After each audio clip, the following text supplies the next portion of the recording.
What's going on, everybody? Welcome. Good morning to another episode of the House of Nerd Show. Episode 70.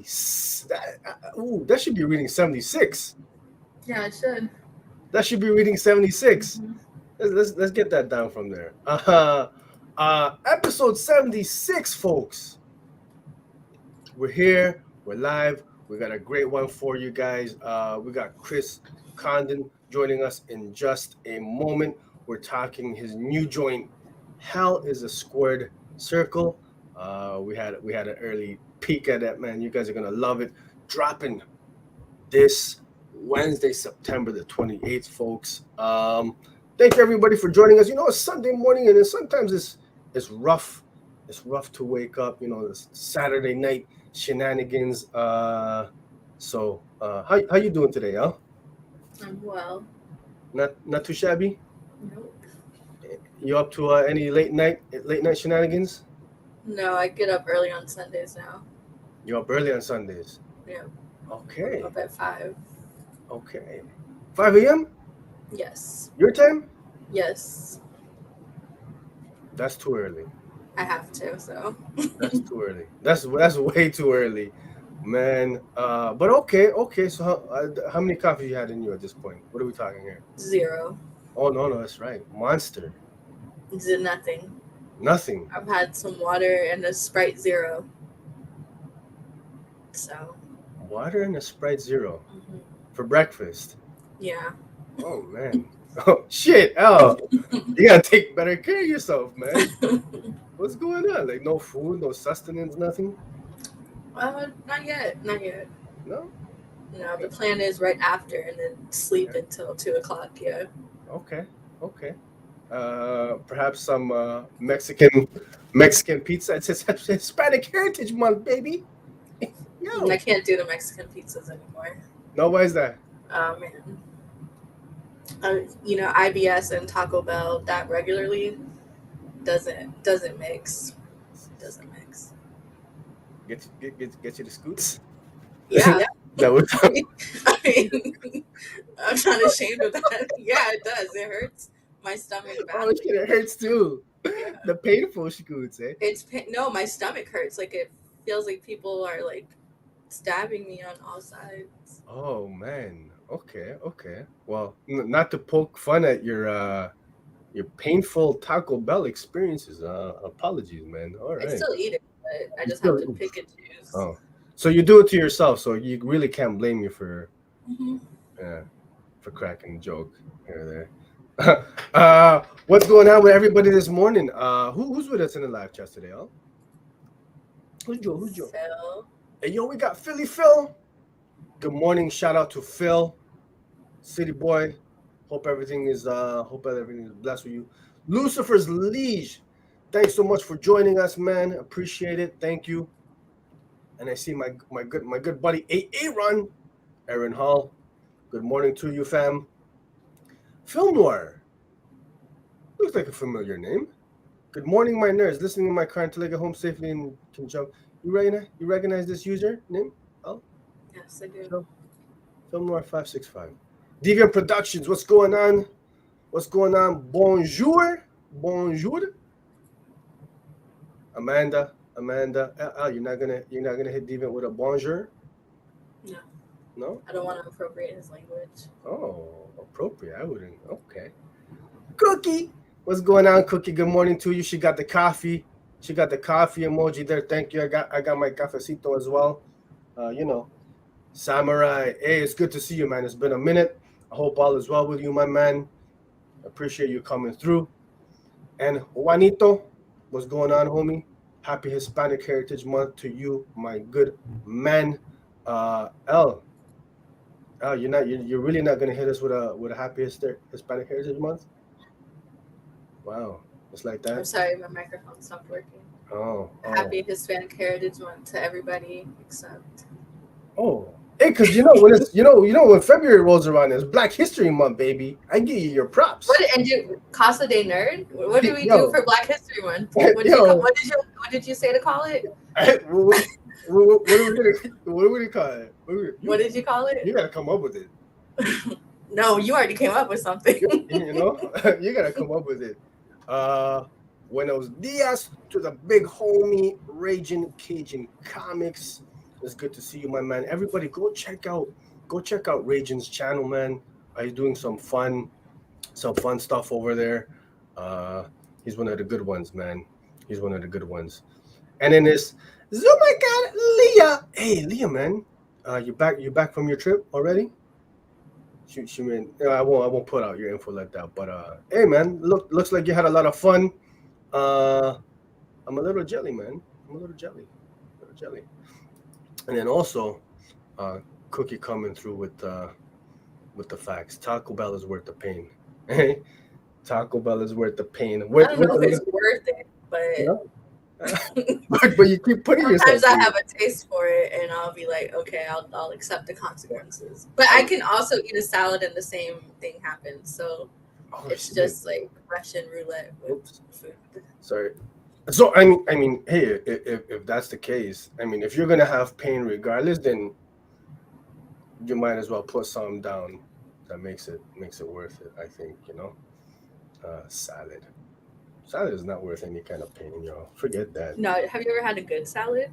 I have, but maybe little fruit in it, little cranberry, nuts, you know. I knew you were over a certain age. Mel. Yo, it's Horror Geek Mel. Good morning, buenos dias to you. Shout out to Melly Mel. It's good to see you in the live chats. Thank you for joining us. Now we got a good one today, folks. We got a good one today.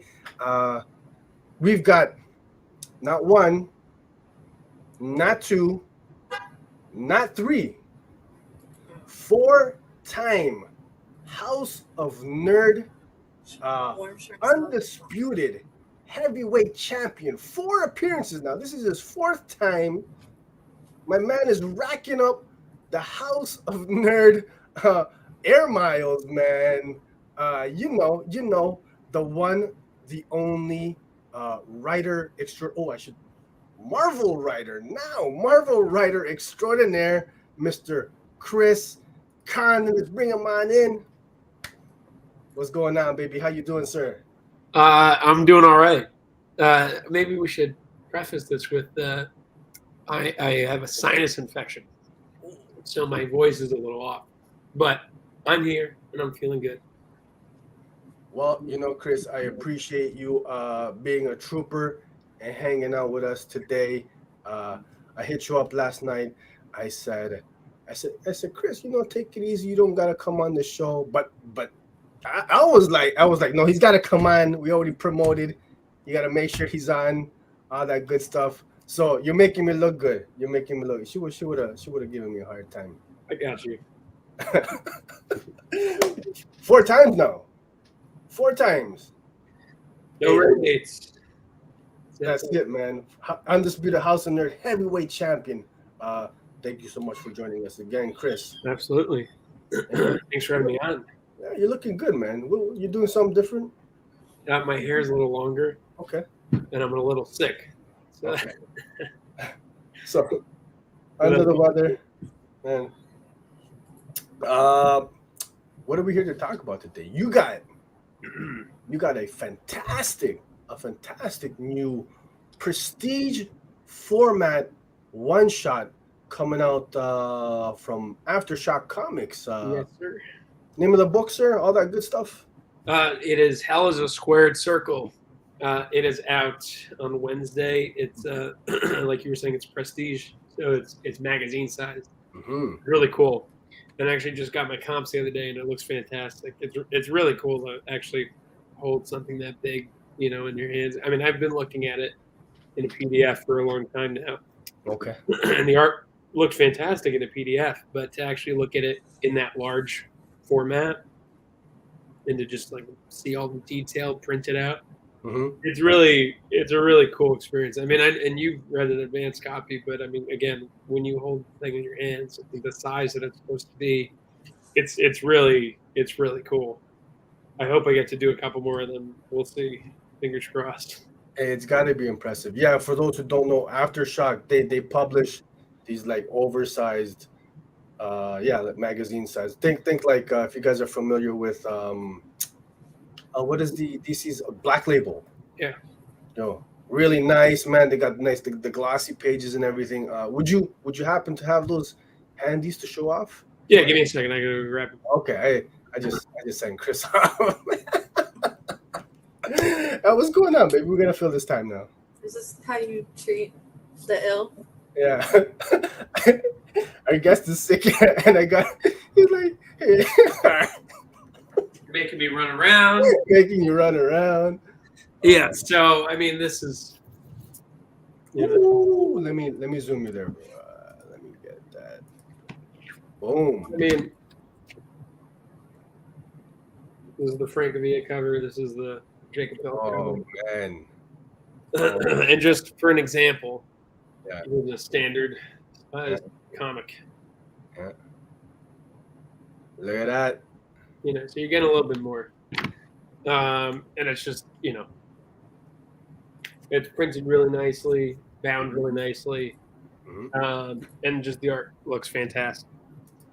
I mean, Francesco Biagini, who did the artwork on it, he really did a fantastic job. I mean, when we were planning it out, he asked me what some references for him could be, and I told him that while this is a wrestling book, it's not all just a wrestling book. I was like, I want it to be like something from EC Comics. I want it to be like a creep show story. And so when I said that, it clicked for him, because what he does, a lot of the stuff that he does is like monster stuff, monster drawings.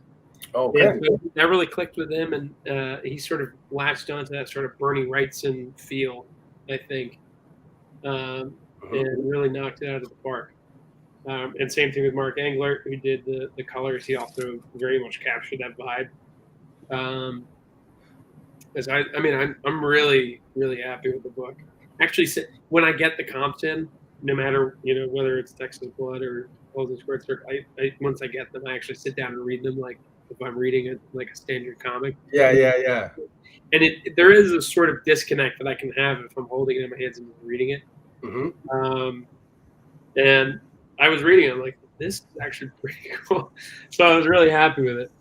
But yeah, I feel like it's the artwork in it is like super kinetic, and I almost feel, if you're a fan of Sam Raimi movies, I feel like it's like a Sam Raimi movie, but put onto a comic book page. I feel like it's really cool, and he does a lot of really interesting things with panels and just for sure, close-ups and whatnot. It's all really cool, very heightened, very much like that EC Comics sort of feel that we wanted to have.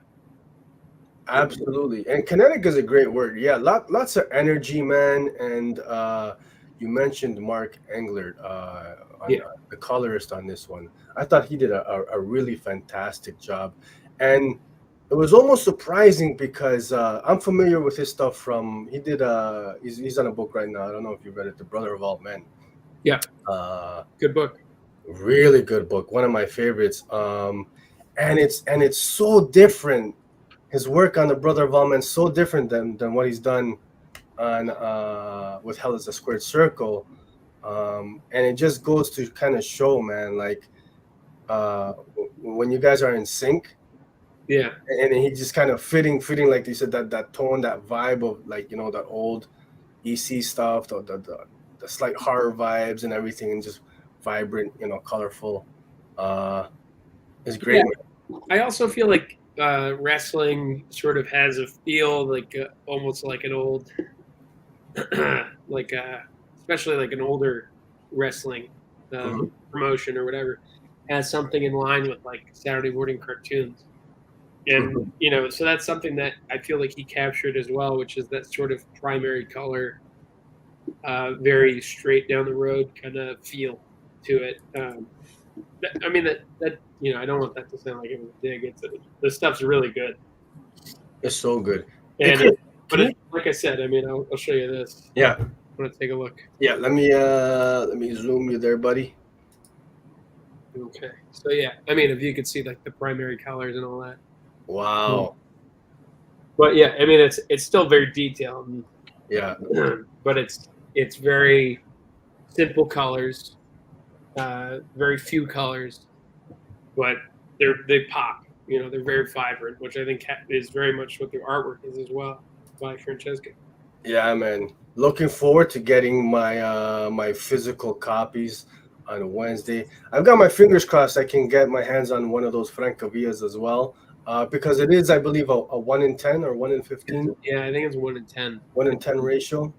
So hopefully, folks, if you can, get them both, man. Get them both. This is a one shot. This is the only chance you're gonna get, right? So I'm definitely the only chance. I got my hands on the A cover secured. Hopefully, I get that the ratio as well. It'll be nice. Yeah, I mean, I love a one shot personally. Mm-hmm. I really do. I mean, I think that they're so fun to write, but I also just love reading a one shot. I love like a one and done story because it, you're not sitting there at the end of it going, "Oh, where's it going to go next week?" There's a definitive ending. That's one of the things that I like about art. That takes like Christmas issues, and another thing that I like about Hell's a Squared Circle. And like I said, I mean, I have some ideas that I'd like to send to Aftershock for some more of these, because I do think that they're really, not only is the format cool, I love the idea of doing a one shot in a sort of large size format, and also at 44, 48 pages. It's 44 pages of story, but it's 48 pages total. Yeah, so I mean, I love having that, the extra 10 or so pages that you have to tell a story. And it is a thick boy, folks. So, folks, you're getting super bang for your buck. Yeah, lots of story. Like you said, like 44 pages of story, and then oversized, man. So, it's great. We got a question here from Lucifer's Liege. What are the chances we get an ongoing Irish Mooska series? I don't know if we'd want one. Yeah, he is a pretty despicable character. But hey, I feel like we gotta demand it. I'm with Lucifer's Liege. It's funny. Me and Al had a fun little discourse on our advantage review about the character. Before we get too deep, why don't, for those who might not be familiar, what is the synopsis? What is Hell is a Squared Circle all about, Chris? Well, yeah. So I mean, it follows. Here, I'm gonna read you the back of the. There you go. Back of the comic. Yeah. Because that's the synopsis. There you go. Ted the Irish Mooska Walsh is a third-tier wrestling heel with a problem himself. He's behind on rent, child support, and his career, but he thinks he can change things. As he attempts to take control of his life, his actions leave him with blood on his hands. Ted finds himself on the run from the authorities in the darkness of his past. As Ted tries to escape his former self and build a new, better future, his mistakes come back to haunt him in the ring and out of it. So that's what it's about. It's about a wrestler whose own worst enemy is himself, and he can't seem to get out of his own way. Absolutely. Yeah, very well put. Can't seem to get out of his own way, man. Tries he might, just one of those guys who always seems to make the wrong choice, man. I mean, I feel like that's a very relatable thing too. I feel like sometimes I feel that way about myself. I'm sure other people felt that way about themselves at times in their lives. But it makes for a hell of a good noir story to have a character like that. I mean, it's pretty classic in terms of the telling of a noir story. Somebody who just they always fall for the wrong lover. They're always making the wrong choice. They're committing a crime. They're doing whatever the wrong thing is. So that's what Ted, the Irish Mooska Walsh, is doing as well. I gotta ask you, before that, Lucifer's Lee saying there's an event. Am I reading this right? Yeah, I had heard about this. I don't know the details of it, but it's Rose City Comics, which I believe is in Portland. Portland, okay. Hey, that's not too far from you, eh? Portland? Far enough. Far enough? Like Far 4 enough. hours. Yeah. 4 hours. Okay. Okay. So some kind of an event with lucha libre wrestlers. Okay. Yeah, which I think is really cool. I think that's a really cool idea. I love Okay. it. Yeah. I'm trying to find details about it. Okay. Pretty cool. Fly out to Portland. Yeah. Yeah. Okay, yeah. So it's actually on Friday from 2 Okay. to 4, and it's a release event for Hollywood Squared Circle. And yeah, so they're doing. Yeah, I guess they're just doing it with wrestlers there. That's pretty cool. That's pretty cool. So Lucifer, if you hit up the event, man, if you happen to take pics, and you post them, tag us, man. Tag us on the social. Curious to see what they come up with. That's got to be fun. Yeah, I think that's a great idea. I mean, I was hoping that we'd have some more events like that, but it just didn't come together. But that's it is what it is. Yeah. Shit, man. I mean, I might have to throw something last minute locally. Come up in the, with my mask with what's that great film? The wrestling, the guy, the priest, Nacho Libre. No, you said it was great. It's not necessarily one of my. I No? laugh. I love it. It's a classic, man. No, it's like I don't know. There's like 2 movies that everybody loves that that and like Napoleon Dynamite. I can't watch them. And they're the same directors. So. Oh well. Oh, is it really? Yeah. Oh man, that's so funny. I didn't know that. Okay. So it makes sense there now. Okay, apparently you don't like his work. We're not gonna drop his name. Hargeek Mel saying, I've come to love limited series and one shots. One reason I've been reading a lot of Aftershock and AWA. Yeah, Aftershock's been pumping out the those prestige one shots. That's for sure. So yeah, we gotta look at this book and folks. I think no hyperbole here. We can say with this one, Chris, you continue your absolute mastery of the noir genre, man. Hook, line, and sinker. You got us. I'm not a wrestling guy, eh? I'm not a wrestling. I haven't been since like I was. I used to love it when I was a kid, but I haven't been into it for several years. But this just really from a storytelling standpoint, this character, this fully fleshed out guy who might not be necessarily the most likable, but for me, I became invested in this character, Irish Mooska. So just kudos to you and the whole creative team on what you did with this one, man. Yeah. Well, I think part of it is that there's narration, so you're in his mind. As the story is progressing. I think that's part of it of why you identify with him. But he's also trying to make the right decisions. He just keeps making the wrong ones, and that's part of it. I mean, and that's again, I think it's a relatable thing. But I mean, that's also very much a noir thing, a very classic noir thing. There's definitely. It's definitely a noir story in that it's about, it's about a guy who's sort of just perpetually dooming himself. But in that way, it's also, I feel like it's in line with like a horror story. But like you were saying, I mean, you're not a wrestling guy.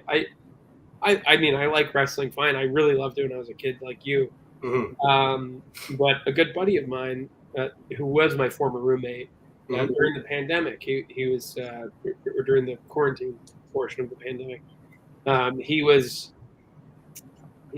really was like watching a lot of wrestling on like our living room TV, and so I was watching it with him then, and then we got into that series Dark Side of the Ring, which is on Vice. People haven't watched it, I recommend it. Okay. Especially if you like the comic, you will definitely like that series. Chris, is that the Owen Hart docuseries? Or am I thinking of something else? They have an Owen Hart episode. They had an Yes. episode. It's on Hulu too. Actually, I thought they could have gone a little deeper in that episode. I didn't really think that they went as deep as they could. That's some of the issues I think that maybe happened in the second and third seasons, because I feel like, not to really dig on the show because I think it's fantastic, but I think sometimes maybe they got certain people involved, and the way that they could get them involved was to not ask as hard of questions as they maybe could have. Gotcha. And so what I wanted to see from like the Owen Hart show, or from, I mean, there's a couple other ones that I can't remember off the top of my head, but there were a couple others that I was like really hoping would shed some light on them. They sort of went a little soft, but overall great show, and it's really the reason that I did this comic is because it's like two things that I always liked wrestling when I was a kid. And I was like, well, maybe there's, but my buddy was always like, maybe you could find something to do with wrestling, and then so Dark Side of the Ring sort of introduced this sort of darker aspect of wrestling, which is drugs, alcohol, crime. Yeah. Which obviously you probably have heard about, but it really sheds a light on it and talks about it in specific terms. It's talking about specific people and specific times. Murders, other dark things that happen. So it really opened the idea of, and Aftershock had reached out to me and asked me if I wanted to do a book with them, and this was like the first thing that I was like, I think that's like fully fleshed out idea. And I wrote the outline for one shot. I think I wrote it as it could be like a 2-issue miniseries or a one shot. Okay. Because I thought there was a good ending point if we wanted to do like a cliffhanger, then we went back. But I was like, but I really would like to do it as a one shot. And they came back and they said we'd like to do it as a prestige one shot, and I was like, oh, that's fantastic. That's dope. So yeah. So I mean, it's just wrestling is I don't know. And just doing the book and like doing research for the book and all that. I think wrestling is such an interesting thing, and it's kind of coming back in a way, which I think is interesting as well. A lot of people my age, 20s, 30s, are going back to it now. Things that they really liked when they were a kid. I mean, us that read comics, we kind of do that already because we're, I always have loved Batman and Superman and Spider-Man and Green Lantern and all these guys. And I still read Batman, Superman, Green Lantern, Spider-Man. Right. And it's kind of fun that people are doing that now with wrestling in a way, and they're able to read comics through wrestling, and maybe that will get them back into wrestling, which I think would be really cool.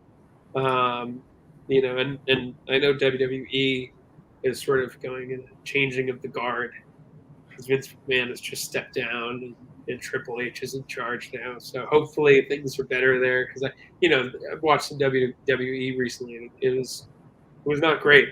Okay. But hopefully, with new leadership, it gets to the semi-new leadership.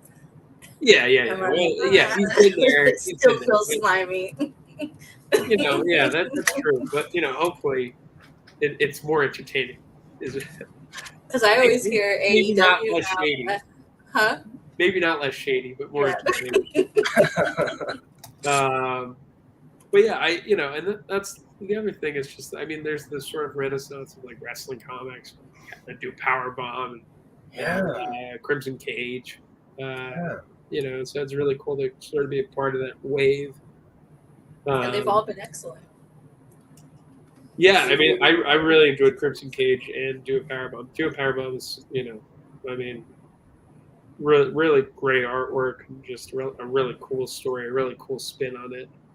And I do think that we're each sort of doing our own things, so it's pretty cool. I mean, John Lees and Alex Cormack were doing their sort of Macbeth with 80s wrestling, which is pretty fun. Wow. So if you ever read that one, I recommend Crimson Cage and Do a Powerbomb. So I mean, you're saying a bit of a renaissance in wrestling and comics, and then hopefully that translates to like live action stuff. I mean, I'll be honest. So now, like you legit, like I'm like curious now to it's reading Hell is a Square Circle now.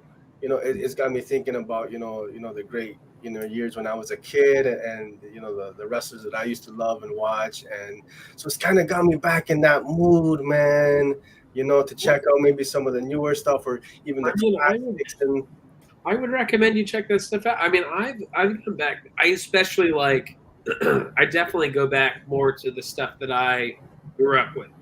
Mm-hmm. Shawn Michaels, Bret Hart, DX, all that kind of stuff. Yeah. I was raised in the Attitude Era, Stone Cold. I actually went to WrestleMania a couple years ago in Dallas. Did you? Which was really fun. Hey, in Dallas, that must have been huge. It was great. Yeah. But the stuff that I go back to that I really enjoy now is not so much the gimmicky stuff.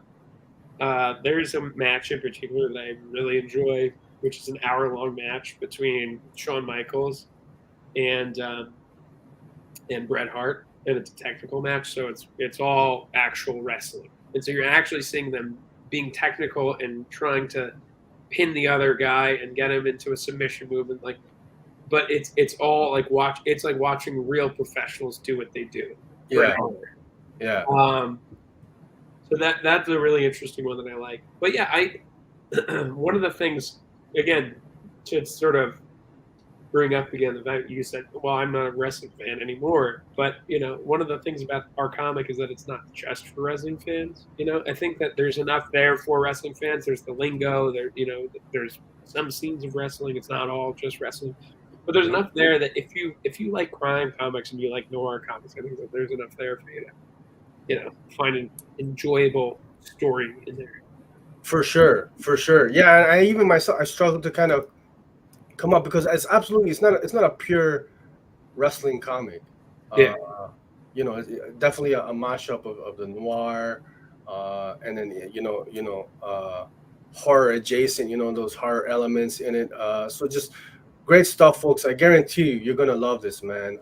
Wrestling fan or not, and if you are a wrestling fan, there's dope little Easter eggs in there.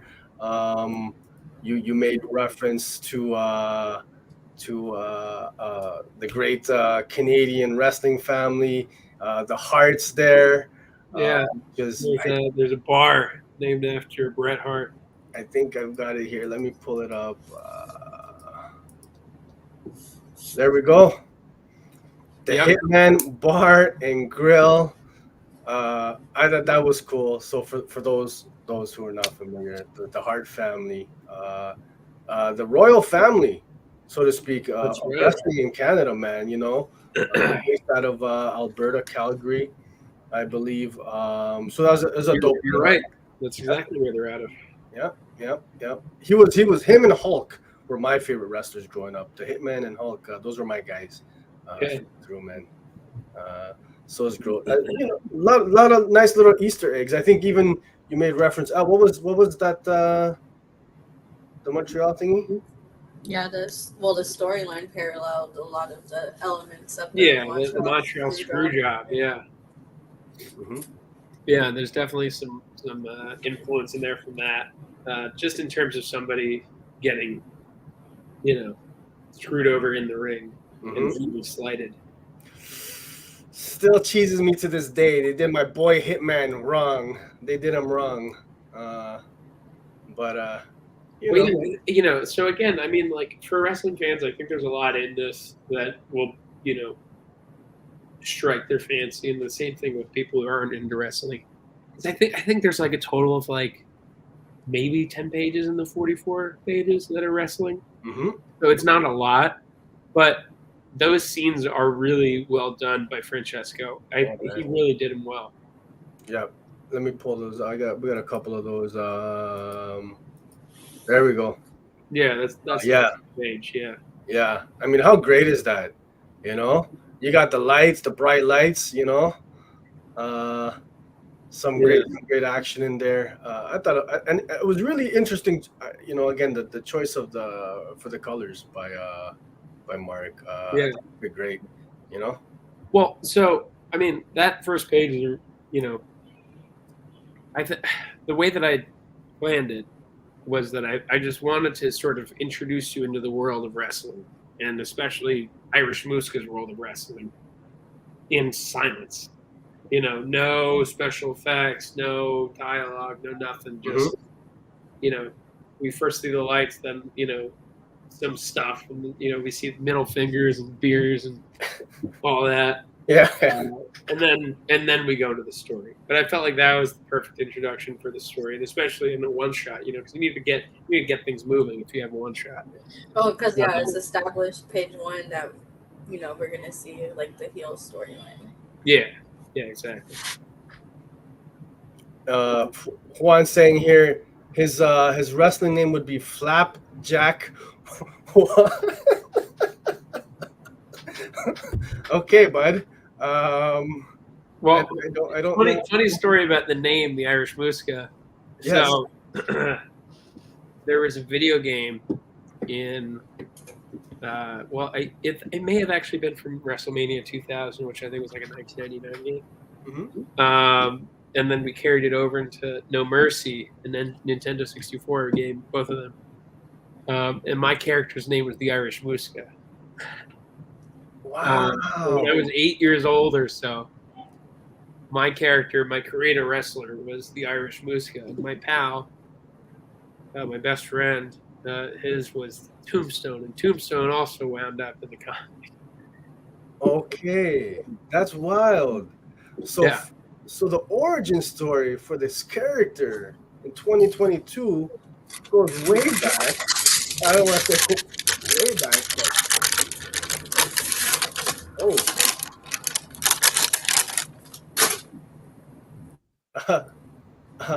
what happened there? Oh my God, was that just me or? I thought my mic was muted. Oh my goodness! All I heard was. I cut my fingers. I was like grabbing. I was grabbing something. Are you okay there? Sounds like someone might have died. I don't know what was the violence over there, man. I hope all is well. But yeah, so the origin way back where you're playing video games. Yeah. Wow, that's pretty neat, man. And so all these years later, you got this character that you created in a comic book. I mean, that's gotta be a trip and a half. Yeah, it's pretty cool. It's pretty wild. So my buddy, my best friend, who like I said, his character's name is Tombstone. Mm-hmm. He's the one who's still into wrestling, like very much into wrestling, very much involved in it. In fact, he's actually part of a wrestling musical, which they're putting on in New York, New Jersey. He's part of a wrestling musical with real wrestlers, and it's actually pretty cool. They have the stage is a ring, and the seating is like an auditorium. So it's like a wrestling ring, but it's like a musical. Okay. I haven't seen it myself, but it's a really cool idea, I think, to sort of, again, like we're doing with comics, they're doing with another medium. Yeah. So he's doing that. He's involved in that, and he's designing a lot of stuff for them, and also just sort of he's very involved in the wrestling community. So he's doing that. But basically, he would get those WWE games, 2K, whatever. Mm-hmm. And every time I would go over, and he'd be like, "You want to play some of it?" Let's do it. And every time we'd have to create a wrestler, and I'd create the Irish Mooska. Yeah. So when it came time to name this wrestler, I was like, I'm going to name him the Irish Mooska. That's why. Just because it felt like, I don't know, it was just kind of fun. Yeah. On a personal level, but also it's like, I don't know, it's just really cool to see him come to life. Did you have the character's backstory way back when? Like, did you come up with the whole? No, at that point, he was like my surrogate in wrestling. But fortunately, I should say, not unfortunately. Fortunately, I am not the Irish Mooska. Oh man, he's in some trouble. Oh man, for sure. Some questions for you. Here before I get to the question, here's some more interior pages, folks. Yeah, that's a great page. Yeah, I love this one. So our boy, excuse me, the Irish Mooska, clearly clearly battling some demons there, some inner demons. Enjoying. What is that? Whiskey? Yeah, Whiskey guy? Yeah. he's drinking. Fantastic Well, stuff. he's an Irish guy, you know. Oh, it's true. It's true. Man, our boy is thick. Thick. He's a thick guy, man. He's swole as one. Well, that's the really cool thing about Francesco's artwork is that he made him like this like brawny, huge guy. I love it. Mm-hmm. And yeah, the green does pop off. Yeah. The colors are vibrant. Yeah. Love it, man. Really great stuff. And then this guy here. I loved something about this guy's character design. So sleazy. Oh, yeah. I mean, just look at that smile. It just oozes. It reeks of shadiness, man. Well, you know, that's like, you know, we wanted to do that where you go into a close-up of this guy's mouth. You know, you see just like the sleeves just like pouring out of. Yeah. No, glad that he captured it as well as he did. Even his name, what's his name? Steve Carey. Yeah, Steve Carey. Yeah, I've never met a Steve who isn't sleazy, so I mean it's fitting. And then oh, you were saying what do you think? This guy's based on the who did you think it was? He looks similar to Paul Bearer. He does look like Paul Bearer. He's actually based off of a character actor from the 70s. The guy, he's in the Ron Jeremy.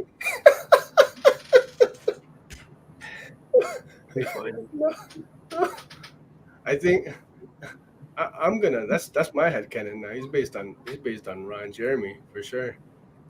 So the guy's name is Alan Garfield. Okay, Alan Garfield. I'm gonna have to look that up. I'm not familiar. Yeah, he plays a guy named Moran in The Conversation, who's sort of a sleazy private investigator. Okay. Or surveillance guy, I guess. Okay. And Francesco, you know, again reached out to me with like references or whatever, and I was like, I mean, you know, I think it'd be cool if this guy looked like this, and this guy looked like this. And, you know, he brought some of the traits to it, but he obviously made it his own. Yeah, I love it, man. I love everything about this book, man. You guys got an absolute winner with this one. Just something. That panel. I think you like that panel. I do. I love it, and it's not for the maybe the obvious reasons. I love those horror elements. This guy sitting at the bar, those the small pupils. Man, really great stuff. And you got that other. Who's that? Is that Voorhees? Just kind of watching from. Yeah. Man. Well, you know, so when we were putting that together, you know, so obviously it's a reference to Bret Hart, but we don't want to put like hearts on, make it too overt. Mm-hmm. You know, and so we were talking about the show. I was like, what is the sport you think of when you think of Canada? And it was hockey. Mm-hmm. And then so the idea of, you know, how do you make it look sort of ominous? Make it, you know, the classic Jason mask, like that hockey mask. You know, not something that's like more, you know, I don't know, but just, you know, you want it to be ominous. You want it to be sort of dark, and foreboding. Definitely. Got that sense, man. Got a couple wrestling related questions for you, Chris. All right. I hope I can answer. My man. Rapid fire, baby. Rapid fire. Favorite wrestler growing up? Shawn Michaels. Okay. The Heartbreak Kid. Favorite modern or current wrestler? Oh boy. I don't know. Let me think. Modern wrestler. Oh, I don't know. I really like the what's their name? The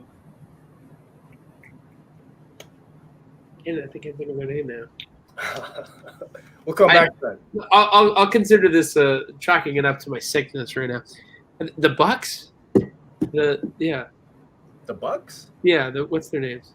I'm not familiar with those guys. Are you familiar? The Bucks? No? New Bucks? Community, help us out. Who are these? I can't remember their names, so they must not be a favorite of mine. The Bucks. Okay. And before I continue with my rapid line, we got a question here from Raging Cajun Comics. His question: favorite tag team from your time watching? Good one. Legion of Doom. It's pretty cool. Were those the guys with the spikes? Yeah. Those are cool. Animal and Hawk. Yeah. They were cool. Yeah. They were great. Yeah. Young Bucks. Oh, the Young Bucks. Oh. Now it comes to me. Yeah, the Young Bucks. I like that. I saw them at a. I can't remember the name. I can't remember any of the names. Yeah, but it's. Okay. Young Bucks. There you go. Okay.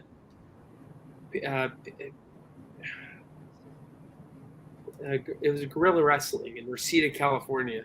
I saw before they were in AEW. I saw them in this very small venue in Reseda. It was like a sort of like a VFW, just a hall, like a very small auditorium. Yeah. Man, they were great. Okay. And so I think that probably is why I'm saying them. They're very influenced by the Hardy Boys. Hardy Brothers. Juan was just saying his was the Hardy Boys. He's talking about the Jinko jeans, yeah. not the. I mean, I really like them a lot. I love Jeff Hardy, not Matt, but Jeff. But now as adults, it's like, pick the wrong brother. Matt's doing his own thing now. Yeah. And Jeff seems to be struggling with things. But but yeah, I mean, I don't know. I'm not so into modern wrestling just because I sort of I'll watch it and it kind of. This is no dig against actual modern wrestling, but it's sort of I don't absorb it in the way that I did because I have a relationship with the stuff from my past. I get it. The stuff that sticks with me is the stuff that I grew up knowing. So I mean, there's definitely there's people that I like in modern wrestling, but I wouldn't say that there's anybody that I think is anybody who I'd say is legendary in my mind. I mean. And my problem is that I think of John Cena and Batista as modern wrestlers. Yeah. And John Cena I guess still wrestles. Mm-hmm. He's just doing this Hollywood thing. Yeah. I think. Do you have a favorite storyline, as in Mae West giving birth to a hand? Yeah, that's a weird one, isn't it? Yeah. Storyline. I'm a big fan of the Undertaker Kane storyline. That was so cool when I was a kid. I mean, we used to get the wrestling magazines, and they'd have all this stuff about the fight between the brothers, and they'd have all this sort of kayfabe stuff that you could, as a kid, it's very comic booky, Yeah. To think of them as sort of a Cain and Abel type, For sure. We got Carlos with a comment here saying the book sounds dope. Definitely checking this one out. Yeah, thank you very much. I hope you check it. I hope you like it. If for nothing else, great cover, great interior artwork. Look at that one. It's really cool. Chris, do you mind throwing up that Francavilla one more time? Yeah, absolutely. How beautiful is that, man? Hey, how did you guys? He's a legend, man. He's one of my favorites. He's great. How did you guys do a cover for your book? Well, the thing is, Aftershock got him. I didn't get him. I didn't ask him. Oh, but okay. I do have a relationship with Francavilla. A couple years ago, in 2014 and 2015, I did these gallery exhibits, and I reached out to him then to do posters for us. And he did the Howling and an Explorers poster. And his Howling has actually sort of moved on and had another life because they also use that for a record for the LP for the Howling soundtrack. And I think they maybe use it for something else as well. Yeah. So that's really cool to see. But we sort of had a relationship there.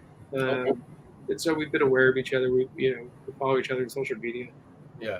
But no, I didn't get him for this. But it was definitely like, oh, that's awesome. When they said like, oh, we're gonna get Freaking Via to do the cover, I was like, oh, that's great. Because I wanted to have him do something with us.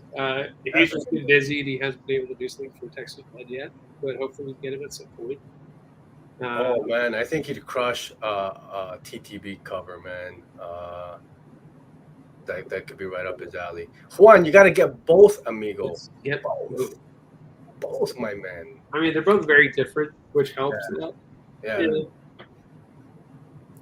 Yeah. Paul Dick's Comics, Frank Avia's cover for Stuff Was Nightmares is great. Probably my favorite cover this week. I didn't read that comic though. Is it good? Probably the comic I was most excited to read is the one that I didn't get to this week from my. All right. I haven't checked it out, man. I saw it at the shop, but I didn't grab it. I have a weird circumstance where my shop that actually holds my comics is kind of far away. Okay. I only go there once a month to sign when I have a release. Oh wow. But I do go to a local shop every once in a while just to grab some new books that aren't on my pull. And I saw that one there, and I was like, well, I'll wait on that one. But I thought it grabbed my attention. The cover definitely grabbed my attention, and also knowing like R.L. Stine and all that. Hey, man. I grew up with R.L. Stine, Goosebumps, so like, I don't know. For whatever reason, that's the one book I didn't get to. But as soon as the show is done, I'll check it out. Al, did you have a chance to read Stuff with Nightmares? I read exactly 4 books this week. Okay. Because I was busy and I did not read that one. I read the Cover Drop Winner. So. Okay. Which was Creepshow. Yeah. Paul Dick's Comics saying a lot of fun, a retelling of the Reanimator story. Yeah, cool. Okay. Is it like legit, like H.P. Lovecraft Reanimator, or is it like you can tell us, Paul? Yeah, for sure. And Lucifer Lee saying, reading Night of the Ghoul now and his work on this is exceptional. Oh, Night of the Ghoul, the Snyder Comixology joint. Wow. Yeah. I mean, it's always cool when he actually does a book and not just, covers or posters. Sure. His stuff for covers and posters is great, but, it's really cool when he actually does a book, like a full book. Absolutely. Before we move on, I think I have a favorite wrestling intro song. I gotta go with Shawn Michaels again. I think. Yeah. I mean, how could you get better than that? I don't know. I also think Randy Savage's is hilarious. Pomp and Circumstance. Macho Man? Yeah. Okay. I think it's really funny because he's like not that at all. He's like this insane looking guy with the glasses. Yeah, it's true. But his theme song is Pomp and Circumstance. Okay. Billy Gunn had a good one. Billy Gunn also had a good one. But it's so funny. That's a good one. The New Age Outlaws. That was also a really good song. You have Road Dogg come out, and then they have some grungy guitar. Yeah. Honestly, like all the songs for WWF are pretty good for WWE, I guess now. Oh yeah, I used to get like the CDs, like the compilation. Albums. I did. I was like super into wrestling when I was a kid. Okay. Al, do you have a favorite intro song then? Yeah, I said Billy Gunn's is probably one of my favorites. That's it? Okay. No, I think they all had, even people I didn't like. I think that Shane McMahon, I liked his intro music. I think when Triple H switched to the game, I think that's a really iconic, like when you hear it, Okay. The only one I didn't like were those the censorship guys. Well, I forget what their name was, because it was just an alarm for like 5 minutes. Very annoying. Not familiar. It's just literally like a fire alarm going off for like 5 minutes. Because their whole thing was that, because it was like the Attitude Era, everything was like, sex and like nudity and all that. Right. They would come in and they would like be like, no, they were wearing like white suits with like ties and like black pants, trying to cover up. Like, this is not PC kind of. You know, Oh, okay, gotcha. that was their thing. So their song was just a siren. All right, Really annoying. man. It worked for like what they were doing, but it also was very annoying. Okay. I'm surprised nobody said Ultimate Warrior. I love this intro. It just got you hype, man. Like, Yeah. Oh, him and Undertaker have those wines out right now, and they're numbered, and I did get them, Why? and now I see they're still on sale, and I said, wait a minute, y'all said it was like limited time exclusive. Yeah, Is it's it like wine? a Ultimate Warrior wine and an Undertaker wine, like in commemoration of his retirement. get And then out the of Ultimate- town. Yeah, You know whose song is great though we didn't mention was Stone Cold. yeah. Stone Cold is great. Yeah. I mean, you hear that glass breaking and it just like, Yeah. It's true. It's one of those. It just gets you hype. So at that point, I had already stopped watching wrestling when the Stone Cold era, but Yeah. I love that intro, man. And it's funny that you say Heartbreak Kid is your favorite. I wanted to, and I was going to play the intro, the Heartbreak Kid intro to introduce you, but I was worried about copyright. Why don't you just sing it right now? Copyright infringement. Go ahead and do the opening moaning sounds and then lead into the lyrics. Go. I use the Yeah, lyrics. hit me with the beat out. No. No, go ahead and Hit me with the beat. Hit me got with it. I heard you're a one-man band. Oh, shit. But then it's so funny because I was this close, and then also I was like, I don't know how Chris is gonna take it. But I think I would have laughed, but I mean, I like to every once in a while try to be funny, and I like to try to recite it like very serious. yeah. The lyrics. I think I'm cute. I'm sexy. You know? It's like you talking to yourself in the mirror before you go out. Hey, you got it. You got to hype yourself up. You got to, get yourself in the zone now. Come on now. And then Paul Diggs Comics, real quick. He did answer the question regarding. So he says stuff of nightmares, but Arlstein. Is that the one? Is that the comment? No, sorry. Excuse me. Apologies. Paul Diggs Comics saying not really. It's a group of young scientists messing around with reanimation, but go on the run when a reporter finds out about what they're doing. A lot of gore. Oh, okay. Yeah. There you go. Yeah. There are a bunch of covers. This is a great cover by the original Goosebumps illustrator. Yeah, there was a lot of great covers. Oh, really? That's cool. Yeah, for sure. I love those covers. Hey, and before we move on, Chris, to our weekend review, I'd be remiss not to bring up That Texas Blood.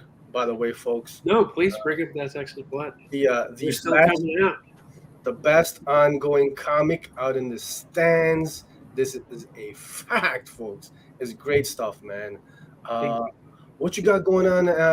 Anything you can tell us about the future of the book beyond Volume 3?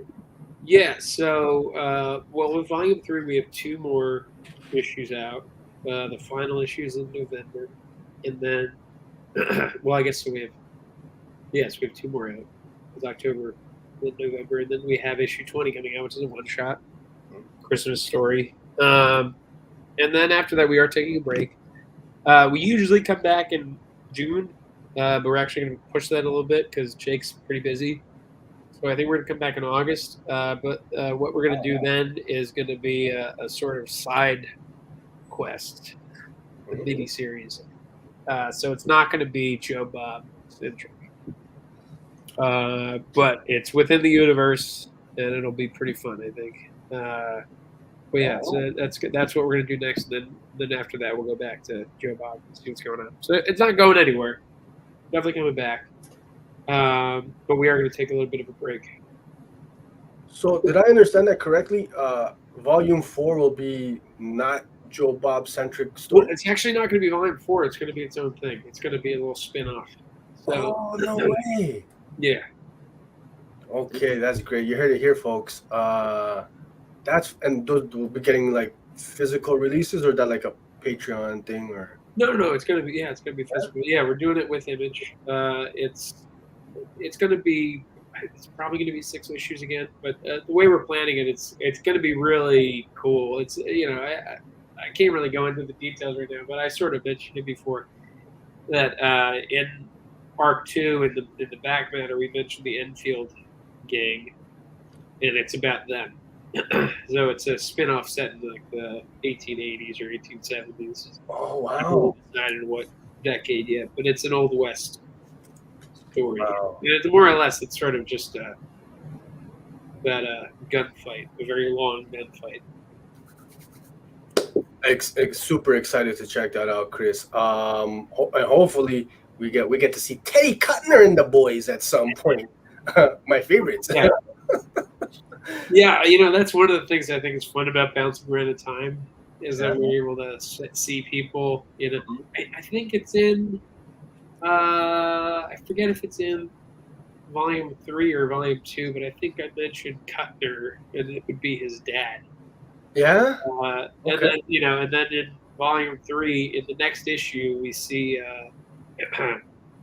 Kit, who owns the Lost Soul at a younger age. I don't know. I kind of enjoy that stuff personally. Oh, for sure. So. For sure. And we got some questions and comments from the community here. Juan asking if a hardcover anytime soon for That Texas Blood. Not yet, but we are thinking about it. Fingers crossed. That'd be big time. Logistics is what it comes down to. Okay. That'd be big time. Paul Dix Comics saying, I have been singing praises on TTB since issue 1. So damn good. Thank you very much, Paul. Appreciate that. Yeah, for sure. Will this be in the interim? What is that in reference to, Lucifer, bud? Yeah. What is that in reference to, my man? If he's referring to the spinoff, yeah, it's gonna be like the spinoff is its own thing. Okay. That's gonna be so that's gonna be what we're gonna come back with in August. So okay. Excited and thing, and then we'll go back to proper Texas Blood with Joe Bob. I love that, and I think everybody's gonna love that because that's one of the wonderful things about That Texas Blood is all these, characters. Really, to be honest, I don't know if there's another book that I can say like these characters make minor appearances once or twice, but you're like, shit, I want to see more of them, or I want to know, like what are they up to, kind of stuff, right? So I think this is perfect. Well, that's some stuff that we're like the things that we do in like the one shots that I think are interesting is that we can sort of explore characters that we maybe hinted at or stuff like that. Mm-hmm. Yeah, we're planning on August 2023 coming back there. Excited. I have something else I'm working on. Hopefully that's out 2023 as well. With a different artist. Okay. Did I hear Image? Not for this one. Okay. I do have something I want to send to Image, but I'm just waiting on some artwork from the artist. Okay. I'm with it. Excited.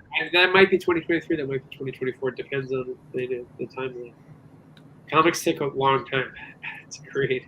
That's so it's a long pipeline.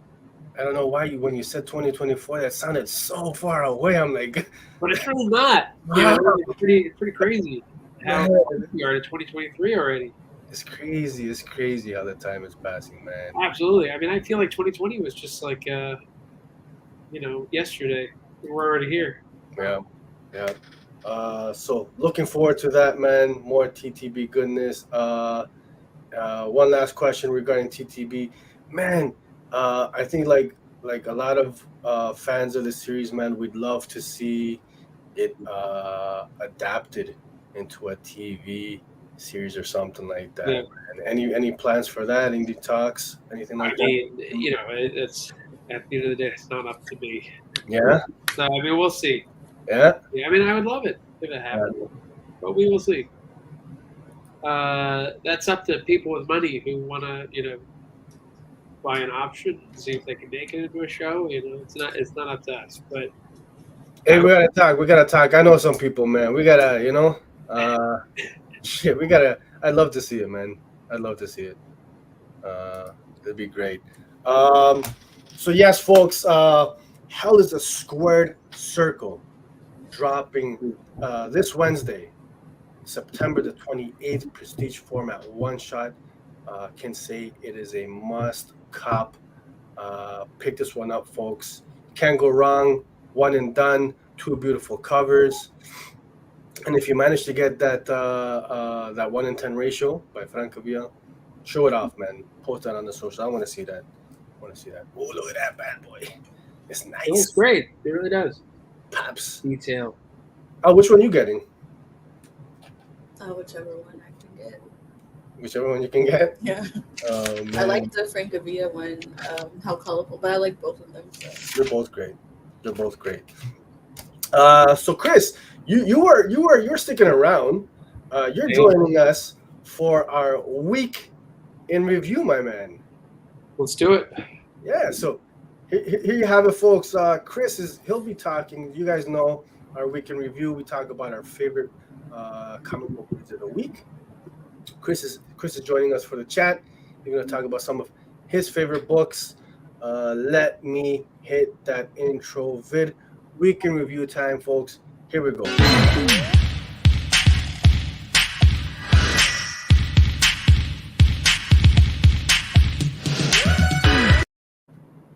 Chris is gone. He didn't like that intro, but he said that's loud. That is loud. It hurt my ears. Ow, my freaking ears.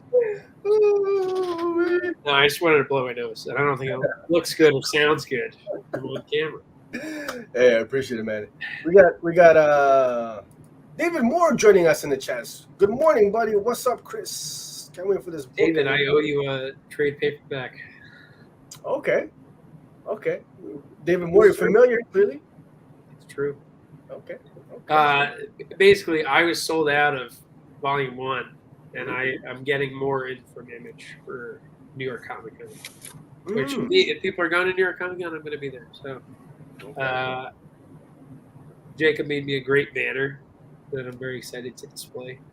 Awesome, man. RQK on it. Pretty cool. Politics Comics notes was that he went off screen to start busting a move. Maybe. Busting a move.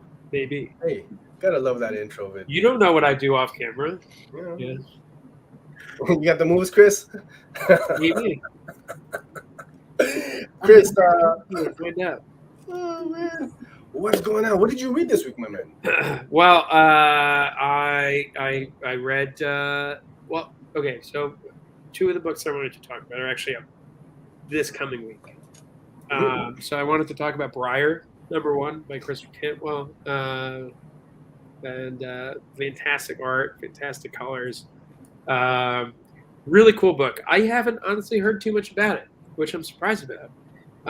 It's out from Boom, but it's I'm not sure if I just live in an echo chamber or what, but I didn't hear anything about it. Christopher reached out to me and said, "Hey, want to check this out?" I said, "Yeah." I read it. I loved it. I think it's fantastic.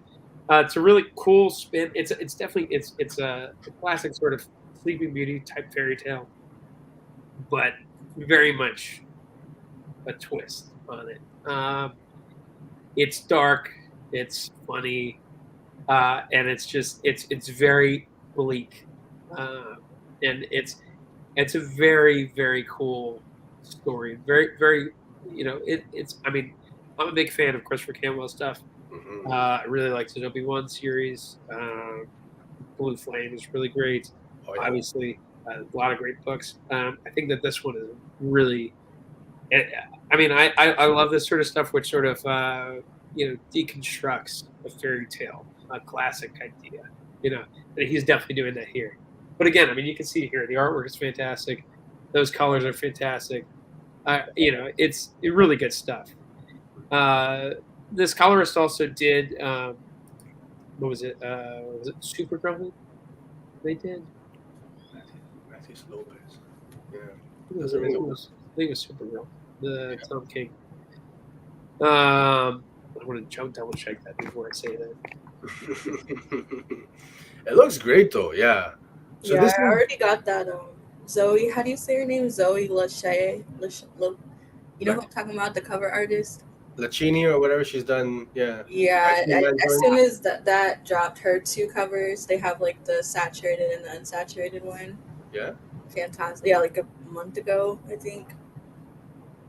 Also, those yes, Orders.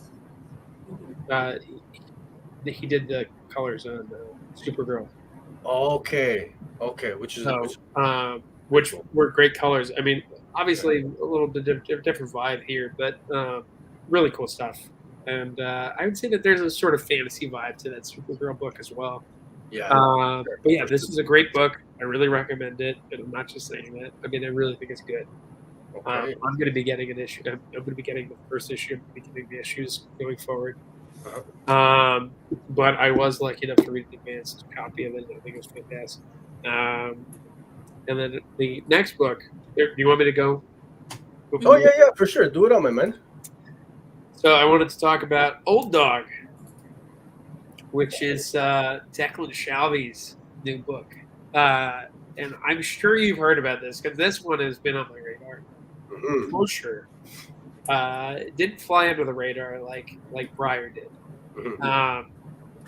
But yeah, it definitely lives up to the hype for me. The thing is that I love action films. I love action comics, and this is exactly that. He calls it spy-fi, and I think that's perfect because that's what it is. It's a science fiction tale told through the eyes of a spy and a government organization, a shady government organization. So it's like, I sort of think about it. It's almost like True Lies, but like, what if, I don't want to ruin the twist in the middle of the book, but, it's like, what if there's this crazy sci-fi element to it? So it's really cool. And it had a run in the Image anthology series, which was excellent. The short in it was excellent. So yeah, I love Declan's work. He did Bog Bodies, which was great. Savage Town is great. But this one is, I like that he's doing an ongoing now. I think that's a really interesting idea to do an ongoing like this. Where he's the one guy in control. I think it's really cool because he has time after time, but time after time, he's writing it, but he's also writing it with another writer. Yeah. But it's not just Declan Shalvey. So this is very much you're getting inside of his mind and what makes him click. Shout out, good morning to Hip Hops and me. I always wonder if I'm pronouncing that right. What do you say? It's Hip Hop and me, but I prefer Hip Hop's Enemy. Oh, okay. That's it. It's catchier to me. Yeah. Okay, I got you. Thank you, Al. Hey, I love that describe. So I got a chance to check out Old Dog as well, and I was trying to figure out how to describe it, and hit the nail on the head. I love it, a spy-fi, because it's definitely got those espionage, spy thriller elements, but then there's some science fiction involved in it, and really we can't get into it at all because you have to kind of just experience it and read it, and you're gonna be like, Chris, I'm telling you, I read this and I was like, holy shit. I said, this is nuts, man. This is nuts. It's really cool. Yeah. I really recommend it for people to pick up. You were probably planning on picking it up anyway. Let's be honest. For sure. But you should read it. And then finally, one of my new favorite books from the big two is Predator. So I have the second issue of Predator here, and I have the first issue as well. It's written by Ed Brisson, who's fantastic. There's artwork from Kev Walker. The thing that I really like about this book is that, I like Predator, I like the movie, I like Predator 2, but something that we haven't seen before. I mean, in the new movie Prey, you know, we go back in time to the 1600s, I believe it was 1600s, and we get to see that world with a predator in it. But in this new comic, all of a sudden we're now literally put into the future, you know, which we haven't seen yet. I mean, maybe in previous Predator comics, but I haven't read those. I'm reading this one though, and I think it's fantastic. I love Ed Brisson. He's also got another great comic out right now called "There's Something Wrong with Patrick Todd." It's also a really cool book. It's from Aftershock. Yeah, I think he's just killing it. And I think that Predator is fantastic. Really great action book, sci-fi book. Really reminds me of like almost like a mashup of like what you would expect in like an alien book, you know. So that's what I really like about it. That's good old Canadian boy Ed Brisson, my man. Shout out, it's been great. Whole lot of fun. I've been all in on the Predator. I've been getting a bunch of the variants and stuff. So you know, I think in part, you know, well, one, Ed's a great writer, so I wanted to check it out. But then that Prey movie got me like, hyped for more Predator content. So it's pretty cool. It's pretty cool. Yeah. I mean, I'm a big Predator fan. Yeah. Really love the first movie. Yeah. I think the first movie is fantastic. Yeah. I mean, I saw Predators in the theater. I loved that one. Not my favorite. It was I liked it a lot. I even find things to like in The Predator, which is not a great movie. But I'm a Shane Black nut, so I will find things to like in anything he does, even if it's not great. But you know, when it's actually good, when it's really good, it's, you know, that's always, you know, that's the cherry on top. And this new Predator series from Ed Brisson is that cherry. It's really good. Yeah. How would you, out of curiosity, how would you rank the Predator films? Or at least your top three. I would probably say Predator, maybe Predator, Prey, Predators, Predator 2, and then The Predator. Really, eh? Predator 2 that low? Yeah. That's good. Okay. I like it, but it's not my favorite. Okay. I do like it a lot. Don't get me wrong. But I really liked Predators. I think it's a pretty fun movie. I think it was an interesting idea to see, like, okay, what if the Predators have captured people and brought them like a game to Earth, and now they have to survive instead of, you know, just hunting and picking them up. Mm-hmm. Although I do like to see the Predator in modern day Los Angeles. That's not modern day. It was actually like a weird future Los Angeles. Yeah. Future by 7 years. Mm-hmm. But I don't know. They're all pretty good in their own ways. The only one that's really a miss is The Predator. But even then, again, there's things to like in it. Hargeek Mel saying, I'm a sucker for the whole Predator franchise. Yeah. I think there's some of those Predator films are not as, there's something that you can like about each one of those films, man. There's something that you can find if you're a fan of the franchise. The second film is also fantastic. Yeah. Hip Hop saying, I just rewatched Predator 2, totally hilarious. Yeah, you know what? I love Predator 2. I would, you know, I'd say the original is my favorite, then Prey, and then there's Predator 2. You know, it's good stuff, man. Have them make more movies, and then it will go up. You know, there you go. I saw a comment there. I do hope there's more movies, though. I didn't include AVP or that stuff in there because I haven't seen AVP in a long time, and I don't know how it would hold up for me. Yeah, I can't imagine it would be very high up there. But you know, in terms of just straight Predator, I think that's where I would go. Some great stuff. Oh, did you have a favorite Predator flick? They're all pretty much Predator-ish, you know. I was always a bigger fan of like the Alien franchise than Oh, Predator, but I did grow up watching Predator a lot because my dad was like super into all of that, and even now, like my husband has like the masks and stuff, the replicas. nice. Yeah, great things to wake up to look at, and go to sleep looking at. Yeah. And but yeah, I like the lore of it. I'm into it. I liked Prey. I liked all of them, even the ones again that were maybe not the best. But I just like I guess the idea of it more than the execution. So I'll watch anything. I don't care. Yeah.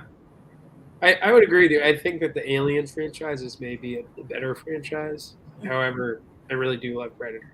I think that's really cool. I mean, it's more of an action, action thing than Aliens. I don't even really compare them. I always think it's funny that people compare them. I sort of think they're apples and oranges because Predator is an action movie, and then and then Alien is like a horror movie.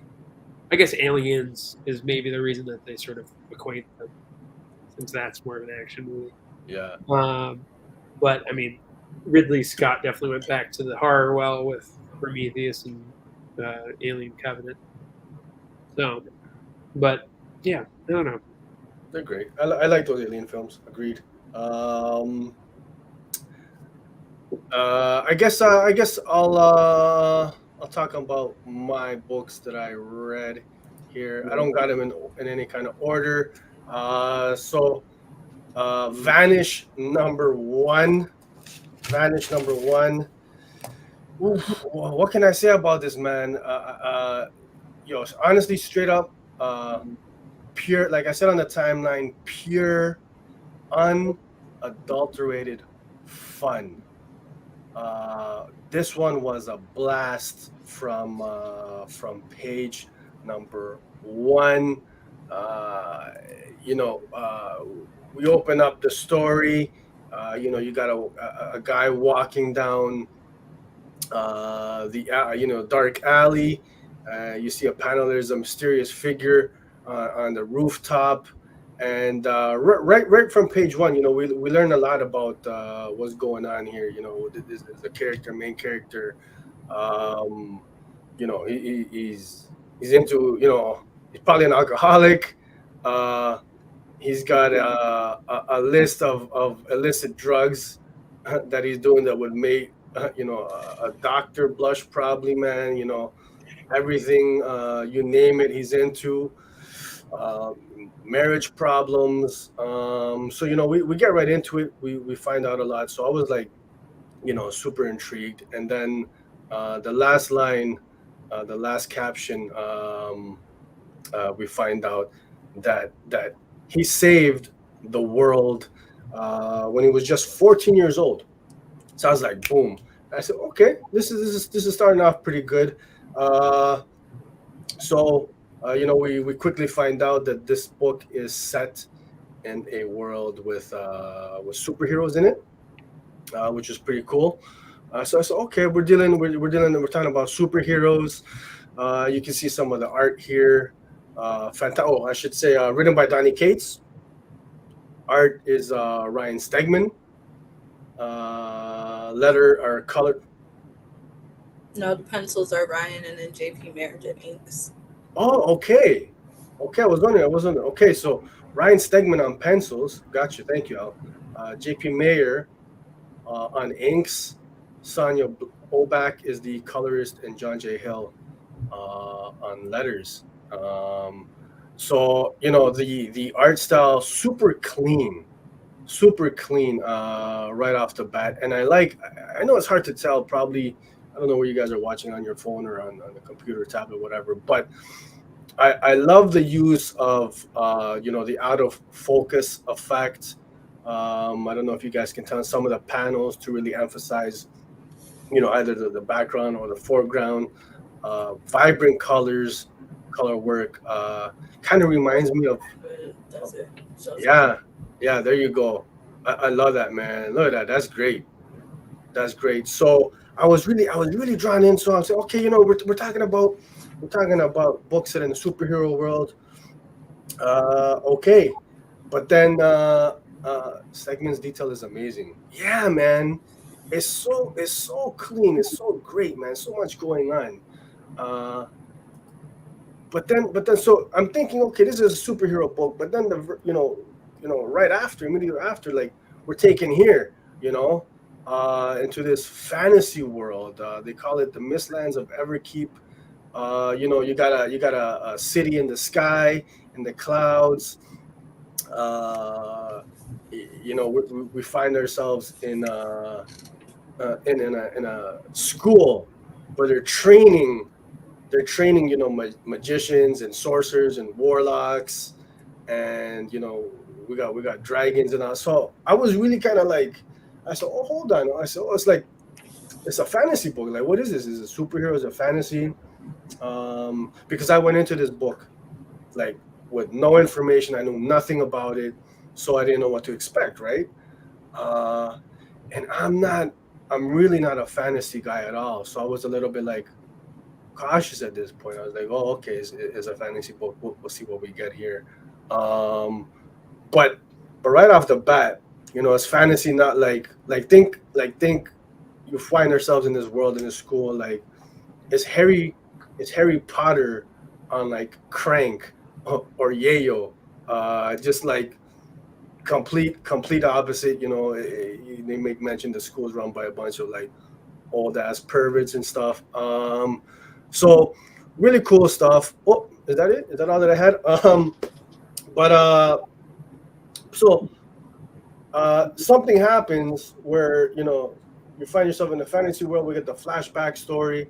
We find out how our main character, how he saved the world when he was 14, and just the whole way through, man, like fully entertained with this one. I think you guys, if you guys read it, you guys are gonna love it, man. I couldn't get enough of it. Again, not being a fantasy guy at all. I super kick, and then there was one panel that I didn't post because it's very spoilery. I was like legit fist pumping, man. It was really cool stuff. Um, yeah, Chris, Al, did you guys check this one out? I haven't yet. It's at my pull list at my shop. Okay, But I will be getting it next. Well, I guess this Wednesday when I go to sign some copies. There's a squared circle. okay, okay. Yeah, Yeah, really, they really. said it in the chat. Harry Potter meets Tony Mont. I think it's like Harry Potter Noctera. That's what it reminded me of, like a mashup of That's what it looks like. those two. Who said? Oh, here we go. Hip Hop's and Me. It's Harry Potter meets Tony Montana. Okay, I can see that. Yeah. Except for without the everything. Man, like there's the main villain. What's this guy's name? Vanish. Baron Vanish. How cool is that? And then I like the idea. I like the concept. I think is really cool. There's a lot of backstory. There's enough for it to feel like it's already lived in coming into the story. Uh-huh. I only had an issue with one set of panels where it's like a flashback scene and Eleanor's talking, and from the front she looks how she looks, but then there's the next panel, she's like screaming from the side and she's a whole nother ethnicity. So I thought that was interesting. And because I had to go back and read it a couple times because I was confused. I thought it was a different person talking. Oh, really? Okay. That was my only gripe with it, but Mhm. it was really good. Oh man, so entertaining. So yeah, like I said, it starts off, you're thinking it's a superhero book, and then it jumps into fantasy territory. But it's a really good mashup, where these kind of two genres combined. I just get that feel of like just old school, like '90s, just fun, if that makes sense, man. Great stuff. Uh, Shout out to Horror Geek Mel. She's got to head off. Thank you so much for tuning in, Mel. Appreciate you in the live chats always, ma'am. Uh, Yeah, so this was honestly, I would probably say probably my favorite read of the week, man. The other one being crashing. Did you guys check this one out? Yeah, I would put it in my top as well. No, I haven't. Chris, you're killing me, buddy. You're killing me, man. No, this one. Sorry. It's okay. This one's great. This is a story about a doctor. She's a cardiologist. She's 7 years sober, so a former addict, or I guess an addict is always an addict. This story is set in a world where superheroes exist. So story starts off the hospital that she works in. They recently, they passed a new policy where they're not allowed to treat superheroes or supervillains, anyone with superpowers, right? She's struggling, with this, morally, goes against her Hippocratic oath. This is really her story, a person who's struggling with morality and addiction, uh, and just a cool twist on the superhero story. But for me, straight up, the standout was the lettering. Hassan Otsmane Allahu absolutely crushed this book, man. Folks, I please pick this one up because there's so much going on. Like the first page on the left, you can see like he's got the cool, like the doctor's note in the blue there, for like the narration. So the narration's one, he's got like that handwriting or the writing style text.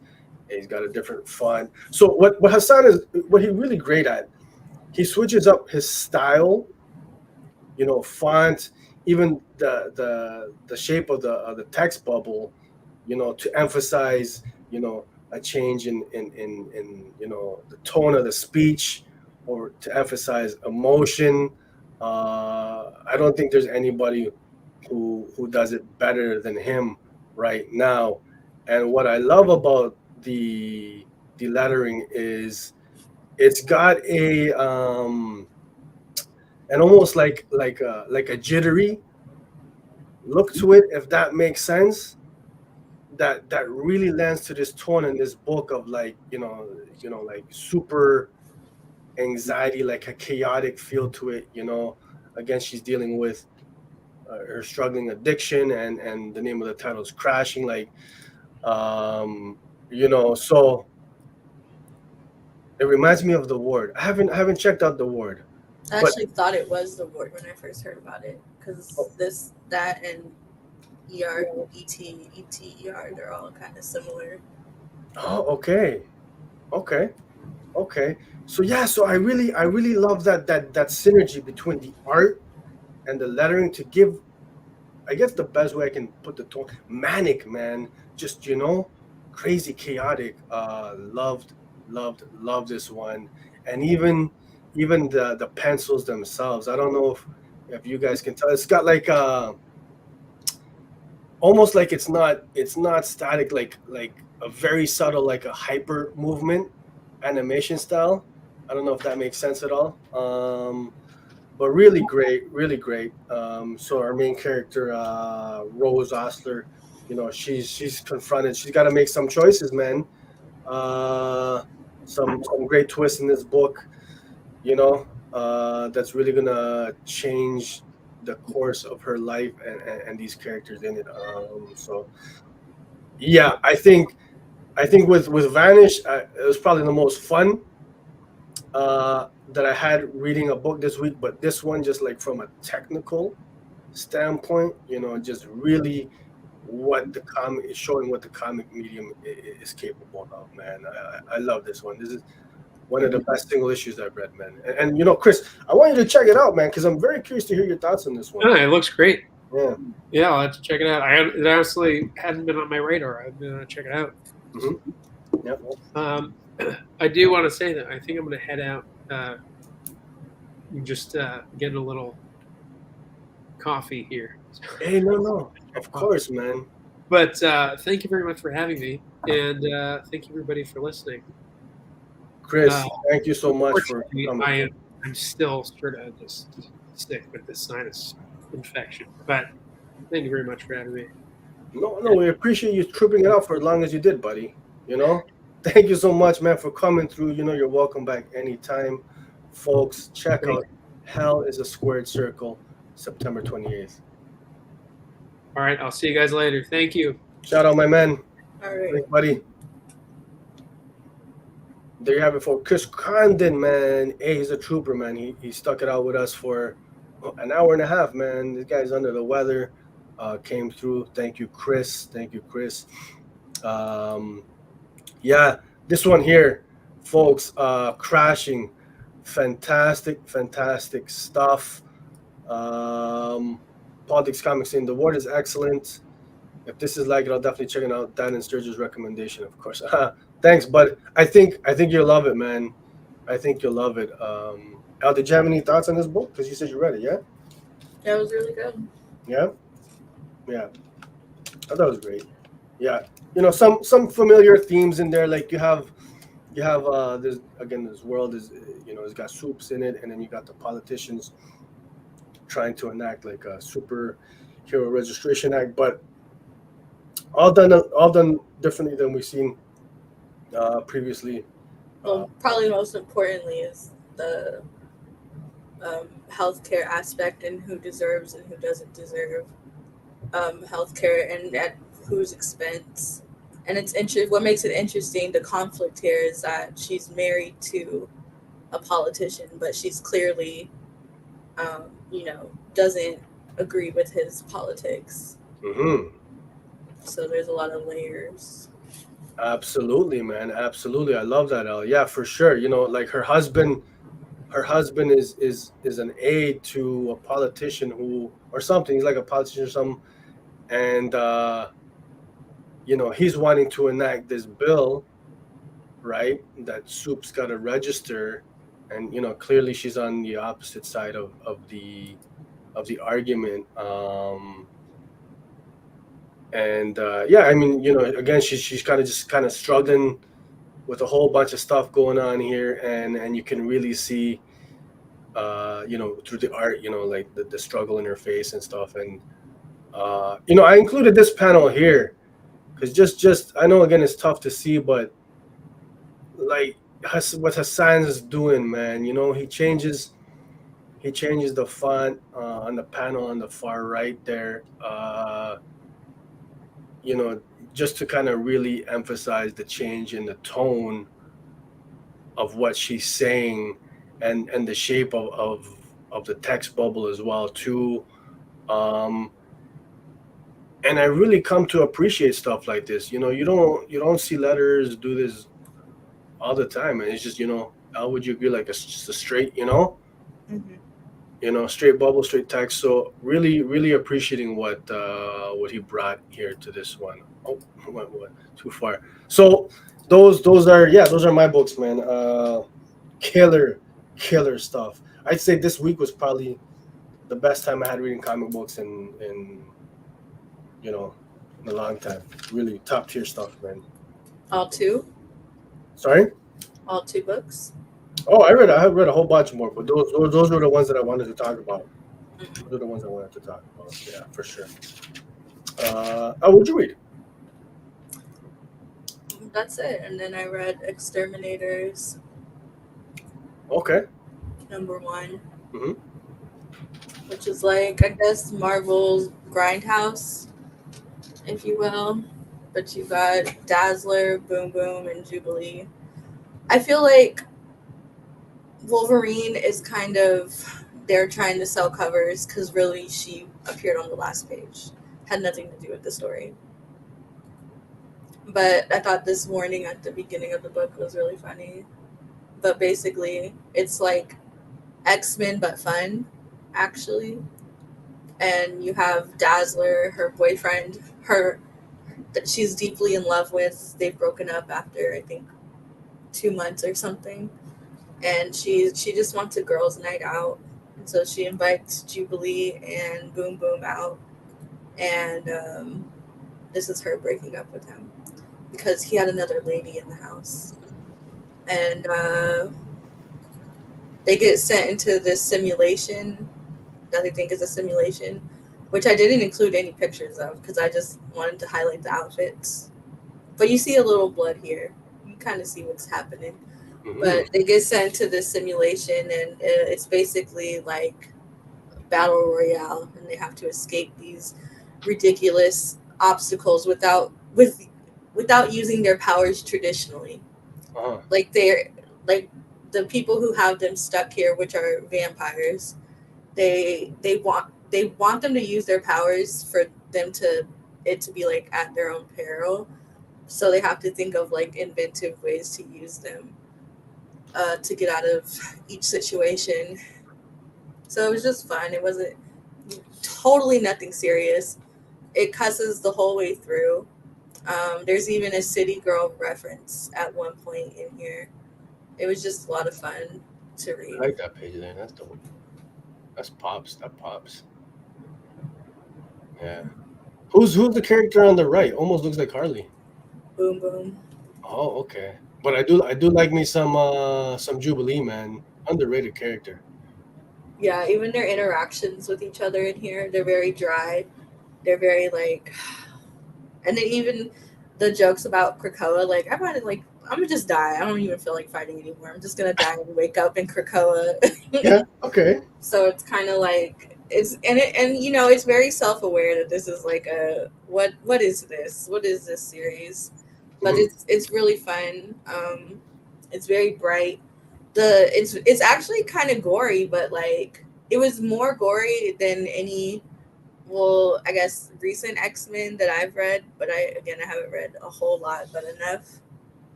But yeah, it's just fun.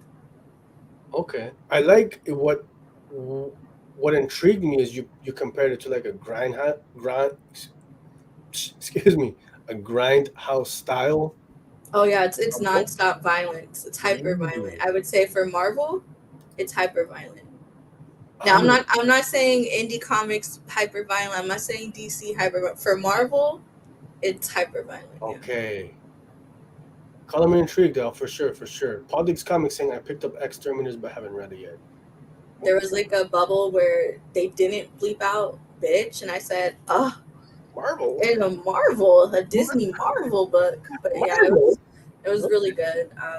And I would recommend it to anybody. I guess the only thing you should know in the back of your head is that once upon a time, Jubilee was a vampire, and Krakoa, brings dead mutants back to life. So I didn't know she was a vampire. Is that a new thing? No, it's very not new. But that wasn't her origin. No, that's why I'm saying like this is not to be taken that serious because they're using storylines that are kind of throwaway. Oh, okay, got you. Okay, all right. Check that out. Is this a one shot or I think it's 3. I don't know, between 3 and 5. I don't think it's ongoing. Not a lot of commitment. The way it's set up too is kind of like levels or use something similar to that. Like they pass this test, here's the next round. Oh shit! Yeah, okay. You sold me. Check that out. A shout out to Mark Lee, late but made it. Hell is a Squared Circle is amazing. Yeah, man. Mark, if you get the chance, man, check out the interview earlier. We had a great time with Chris, man. Great guy. Hell is a Squared Circle. You guys are gonna love it, man. It's good stuff. What else do you read out? What you got going on? That's it. I would say my top would be Vanish, Crashing, and Exterminators. Vanish, Crashing, and Exterminators? Mm-hmm. Hey, that doesn't happen too often these days. We shared a couple top three. Yeah, Top three. crashing. I had on my list for time because I love medical dramas in Oh, comic books. that makes sense. ETER, The Ward. I love a good medical drama. And then Vanish. I think we've all been hearing about Vanish for a long time. They've been Bruh. teasing it for a long time, Mhm. and so whether it came out this week or not, I wasn't sure because you know how companies are with releasing things on time. Mm. So I wasn't sure if it was even going to drop. And then when I saw it, I was like, what if this was an accident? So I copped it on Comixology like immediately because I was like, what if they take it off? Yeah. But I guess it really did come out. So yeah, I was into it. But I feel like it did.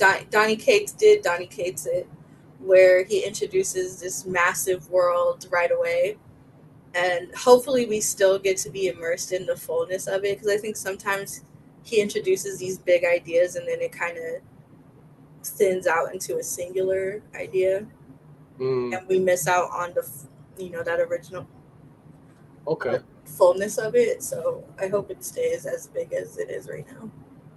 Yeah, I mean between this and crossover, Donny Cates' crossover, those are two.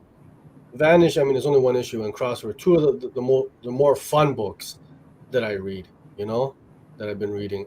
So I don't know. I'm into it, man, big time. And then Crashing was just like that was just technically just I loved it, man. Great stuff. Great stuff. If you had to pick, if you had to tell the community, pick one or the other, would you go with? Like to read. If your Um, budget's tight, what are you going with? Vanish. Really, eh? Yeah. Okay. Crashing, I feel, is kind of niche.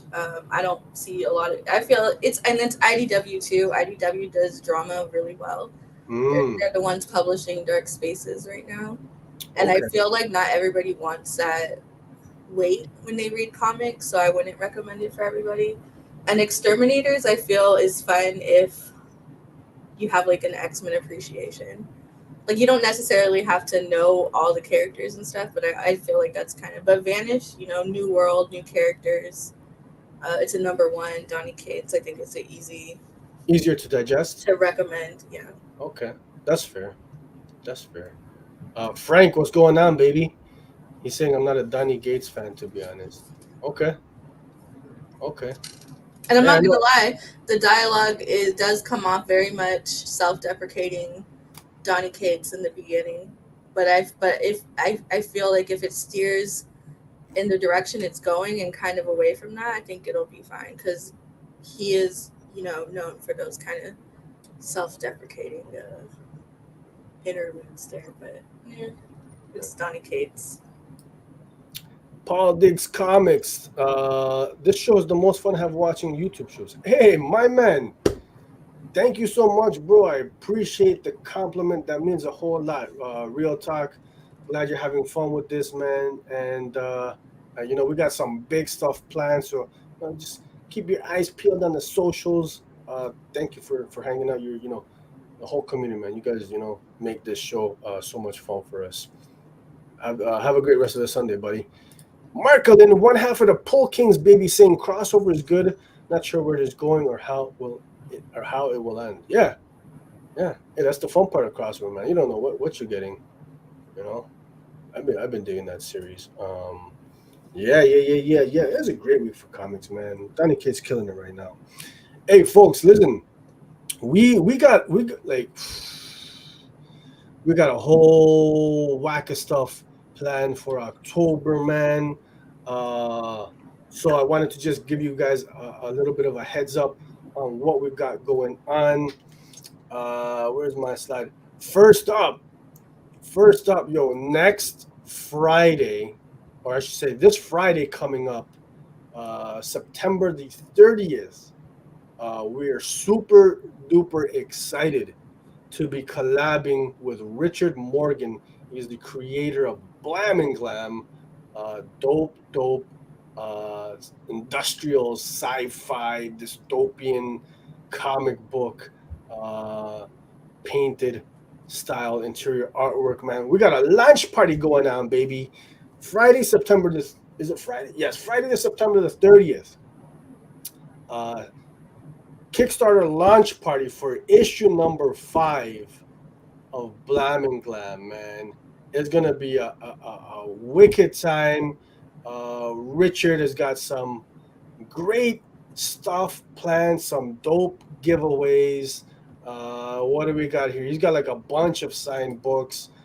So this one here, it's a misprint, a super duper rare misprint variant of his issue number 4, Blam and Glam. Is the only one.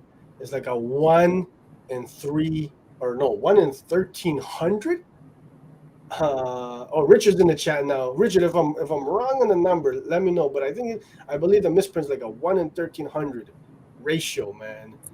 So he's got that up for grabs as well. He's gonna be doing I believe 1 or 2 live ink drawings, man, live on the stream. He'll be drawing, man. You know, we're gonna be chopping it up, talking his comic. Those are up for grabs to his early Kickstarter backers, man. And here's some other signed books he's got for Vampocalypse. Not his books. He did the variant covers for that one. You see that sexy new variant there on the right, as well as Model Behavior and Jungle Captives. Those are by Underglow Comics. He did those variant covers. So, lots of goodies, folks. Lots of goodies. But more importantly, man, we're just there to celebrate and talk Blam and Glam, and get his Kickstarter off on the right foot, man. L, you hype about that too. This has been one of your babies, man. One of your books, man. You've been enjoying from issue 1, yeah? Mm-hmm. Yep.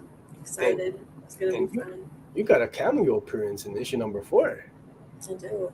Oh snap! L's in the book. Richard's saying, yeah, it's a 1 in 1,300, and this is the only one with the misprinted. So, folks, man, hey, some rare goodness, and no, Rich, I didn't drop the news yet. I'm dropping it now. Hey, folks, excited to announce Richard is cooking up something amazing, something crazy. We're gonna have a super limited, super rare Blam and Glam number 5 House of Nerd exclusive, folks. That's right, baby. You heard it. We got our own exclusive for Blam and Glam. He showed me a little preview, a little taste, and ooh, it's looking good, man. It's looking good. It's looking sexy. It's looking thick. I think you guys are gonna get a kick out of it, man. So please join us on this Friday,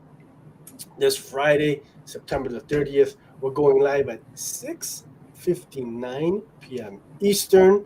That's 11:59 p.m. UK time, baby.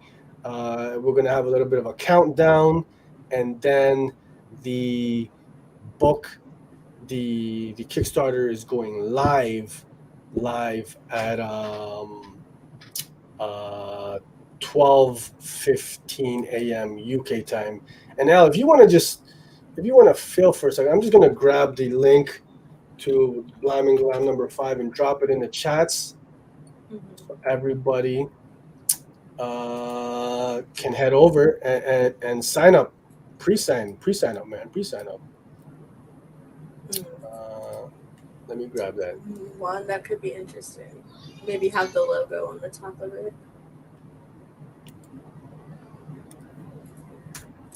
16 minutes after. 16 minutes later, yes. So there's the link in the chats, folks. Go and check it out. Sign up. We're gonna be going hard on the social this week, man. Dope stuff, man. Pre-sign up, man. What did I see that? What did I see? Juan's comment. I saw something. Throw that one up. What's this guy going on about? I think for the next time it should be a close up of something shining, but from far away. It's the ball shining. That would be a secret. Hey, my guy.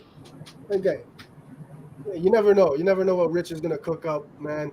But hey, you guys are gonna dig this House the Nerd exclusive, man. It's big time. So listen, I want to give a big time shout out and thank you to Richard, one for collabing with us. Wanted to collab with the House of Nerd. We're honored to be working with you on this one, and the generosity, man. Offering up this exclusive and all these goodies, man. We're gonna have a whole lot, adult beverages and drinks, man. Yeah, yeah. We're gonna be doing it. We're gonna be doing it up big time. Lots of fun with that one, man. And what's Richard saying here? I'll weave in the logo and the visual in an interesting way. Just send me a file. On it, baby. I'll be sending you a high res file of the logo for sure, man. Gonna have a great time, folks. And that's kicking off for spooky season. October is gonna be stacked, folks. Oh, what else we got going on? What else we got going on? Click through. Hey, you want me to flip through? Mm-hmm. Okay, let me flip through. That wasn't it. Let me what's going on here, folks? Each Sunday in October, it's spooky season. We gotta come up with something catchy, for the month, a theme or something. We gotta come up with some. But each Sunday we're reading, a classic, a highly recommended horror joint. First week, October, what is that? The second, we're reading The Autumnal. The Autumnal, man. This is The like autumnal. What's that? The autumnal. What was that? Mm-hmm. Or as the autumnal, like Al and so many of her Americanos pronounce. But yeah, critically acclaimed, man. I haven't read it. Well, I think I read like issue 1 only. I haven't read this myself, so super excited. So we want you folks to read along with us.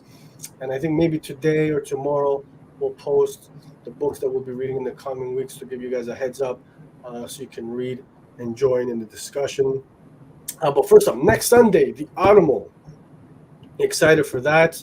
The week after, we're reading Witches. This one is a classic. Snyder, Jock, got me back into like the indie horror joint, man. Not only that, we got Melly Mel, we got Horror Geek Mel joining us October the 9th. She'll be co-hosting. Gonna be a lot of fun, from the Horror Geek Life website and podcast, all that good stuff. We needed a horror aficionado. She's great. She's a whole lot of fun. So she's joining us. We're reading Witches, baby, October the 9th. And then October the 16th, another joint I've never read, but comes highly recommended, The Dregs by the big homie Zach Thompson from I Breathe the Body, a brother of all men, among others, and Lonnie Nadler. This is a Black Mass joint, and apparently this is like really good stuff. Have you checked this one out? Yeah, a long time ago. Oh, you did, eh? Mm-hmm. It's dope. Yeah. Okay. So we're reading that, baby. And then I think we might have a week or two available, where we're gonna we'll throw out some options. Have you guys vote? Like, what do you guys want to read? Let us know. Drop in the comments. Drop on the socials. What do you guys want to read for spooky season, man? And then finally, ooh, it's back, baby. It's back. It's the sequel, Open Bar with the House of Nerd Halloween edition. Al's coming in costume. I'm dressing up. Friday, October the 28th. We're kicking off the month. We're ending the month. Now you branded this the Halloween edition, but Mhm. really it's my anniversary party. It's not Halloween edition. Now I So, was just getting there. if you could tie that in earlier. Then, Okay. Yeah. Okay. Let me edit the thumbnail. I'll do that right away. Uh, but listen, we're excited, man, because yes, it's Ms. Aldana's 1 year anniversary, baby. Yeah, 1 year. One and done. Huh? Well, that's it. One and What? done. What happened? One and done. You shit. Okay, you dropping the house divided. Okay, okay. Her 1 year anniversary. I can't believe it. Uh, flew by, flew by. That's wild, yo. That's wild. So it's an anniversary celebration. All kinds of shenanigans. Uh, and this one definitely. Well, if you guys know, if you guys were there for the first one, you guys know what you're in for. It was wild. It was crazy. Uh, but what makes the open bar great is open to anybody. Anybody in the community is welcome to join the stream out willy nilly. You know, you want to be clothed, cool. You want to be butt naked, cool. You know, you want to come in, do it up. You said it's open to everybody. Open to everybody. The whole neighborhood could come. The whole neighborhood, even corny ones too, even corny ones. But yo, we're excited, man. We're excited. So stay tuned for that. We'll be giving you more details. Time TBD. What's TBD mean? I don't know. I just put that in because it sounds professional. What else we got going on? What else we got coming up in the month of October? More episodes. More episodes. Yo, we got a Gun Honey interview with Charles Ardai, dropping soon. We chopped it up with Charles Ardai, writer of Gun Honey. That's dropping soon. We got a Lovesick advanced review dropping very soon. Stay tuned for that. What else we got? Revolvers with the big homie Christian. Conversation with Christian. Yeah. You want to talk on that real quick? I mean, we'll be recording an interview with Christian this Wednesday. Mm-hmm. Christian Dabari of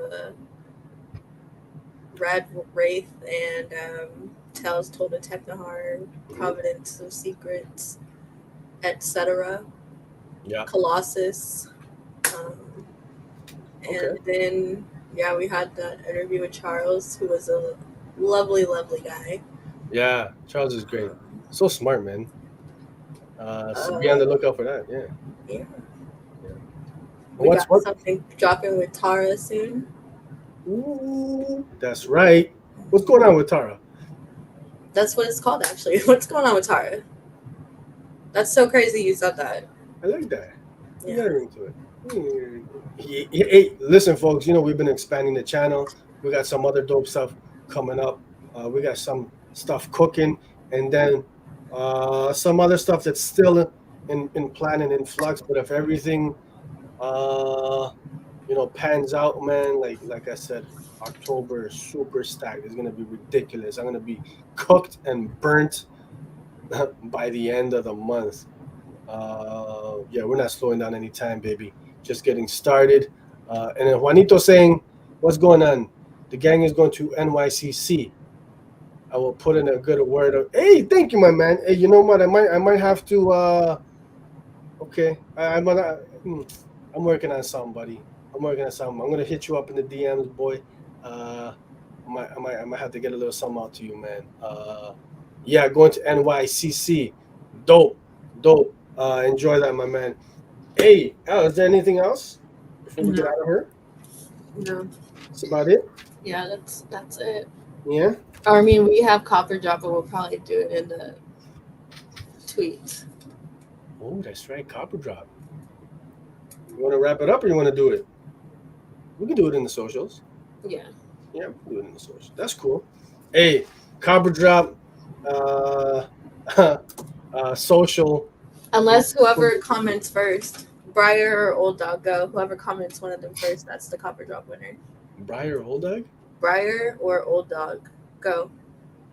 Not you. You can't type. Hey, I mean, I guess we could do the copper drop quick if you want to. No, we just.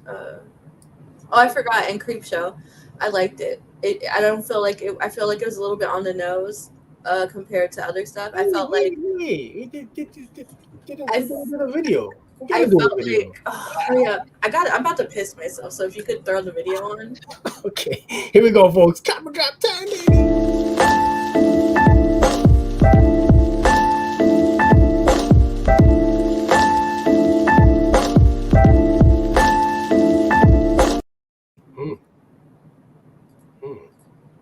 We gotta be quick about it because I was trying to go pee pee.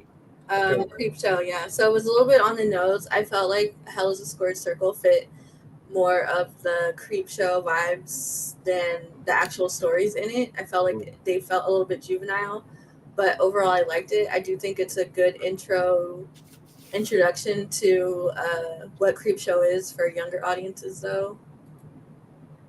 Yeah. So like, yeah, it was cool. I liked. So this was a double header. Creep Show, two stories in the book. I really enjoyed the first one. First one was a whole lot of fun. You got trick or treaters, they're out. Shenanigans ensue, and right off, this is the first page. I really enjoyed the Back to the Future Easter egg. You got one of the kids dressed up there as good old Marty McFly. One of my favorite flicks. So that was neat. These rotten kids doing shit they shouldn't be doing. It was cool. It was fun. I really enjoyed the first one, and I'm a sucker for any books that have that wall breaking. The host. Like Tales from the Crypt Keeper. Shock Shop did it a couple weeks ago. There's this. So I got a kick out of that. I enjoyed the art. The colors were great. The second story, I tend to agree with Al. It was more on the juvenile side, a little silly, but it was fun nonetheless. I like this. I like the second story, more than the first one, only because I felt like the first one was kind of a lot as a parent. Oh, okay, I got you. It kind of went Larrian, however you say that word, like, and I know, and I don't know. Sometimes you don't want to see that when you're a parent. But the second one was hilarious. I was like, yes, eat them all. Who cares? They're all awful people. Oh, but on the second one? No, but here you go. Here she go, the clown on the left. Yeah, He's not a clown. He's like a demon. And I thought that storyline was hilarious. How the little girl was just like, let me Google him, and he's like a demon from like the 13th Circle of Hell or something. I thought that was hilarious. Yeah. I would read a Shingo backstory, like origin, because I think that that really had me LOLing. So it's a cop for me. It's a cop for me as well. I dig it. I mean, you go into it knowing what you're gonna get. It's a silly, spooky season book. It's good. I enjoyed it. And to answer your question, Juan, I have not seen the Shudder series. Should I? Do I need to watch? What's his name? It's behind the book too. Who's that, Al? What's his name? His name's on the book. Oh, he's behind the series, is what you're saying on Shudder? Yeah. Oh, Paul Dini. No? Was that who it was? I don't know. It's one of these guys. Okay. But yeah, it's a cop from us. Okay. Yeah, cop. So my pick is Briar. You already know. It's everything that Chris said. Mm-hmm. Literally. Yeah. And there's I put these two up, but there's a Frizen cover. There's so many dope covers. I've been hearing about this book. I think maybe Chris and I run in different comic circles, but I've seen this pushed aggressively. And I can't wait for it. It looks dope. I like the transition from the fairy tale to the fairy tale ending visually, so that's gonna be a good time. So it's a twist on the Cinderella story, and Chris Cantwell Cinderella or Sleeping Beauty. Sleeping Booty. Yeah, Sleeping Booty. Yeah. Sleeping Booty. Chris Cantwell, he's a great writer. He's like, a high concept type of writer. So it's good. And I feel like it might be a little bit saturated right now with like twists on fairy tales and stuff. With it seemed to be getting a lot of that. Alice and what was the one recently? Alice. There's always yeah. And there's been a couple other ones recently, but who cares? It looks cool. Okay. My pitch, folks. Old Dog #1. Myself and Chris already spoke about it. We got to read it. Comes out Wednesday. Declan Shalvey. This one, Spy-Fi, a mix of espionage, science fiction, some crazy twists. Like I was like legit. I was like, oh, okay, this was cool. Really enjoyed it. I think you guys will too.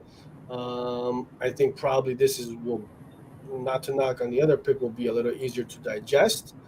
So that's my book, baby. Old Dog #1.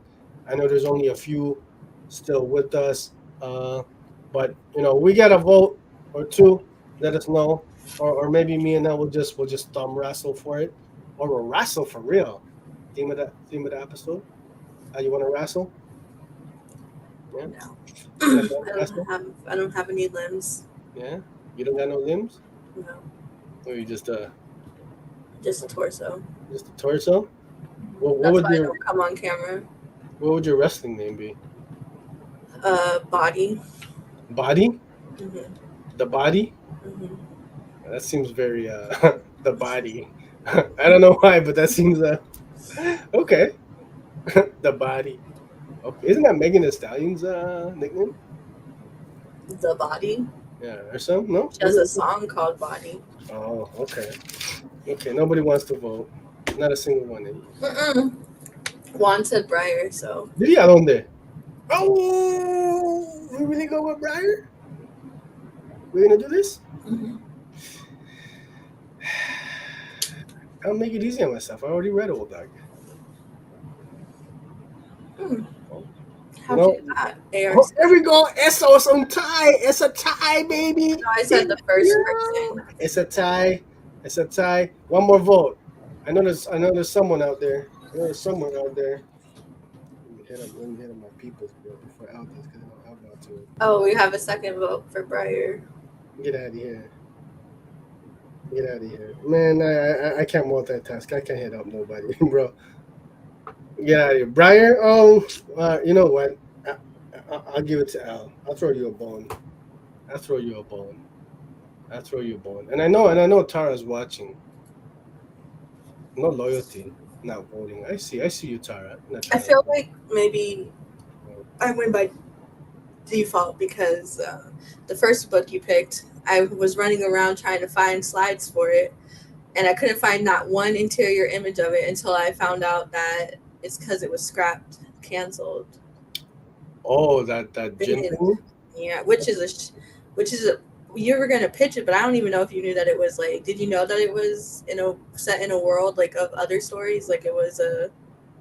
No, not really. To be honest, the premise sounded interesting, but then the more I read about it, I said, "Oh, this sounds complicated." Yeah. I mean, it did sound interesting, which is why I picked it. But apparently, the president of the company was the one who was making it, and he stepped down, so they canned it or something like that.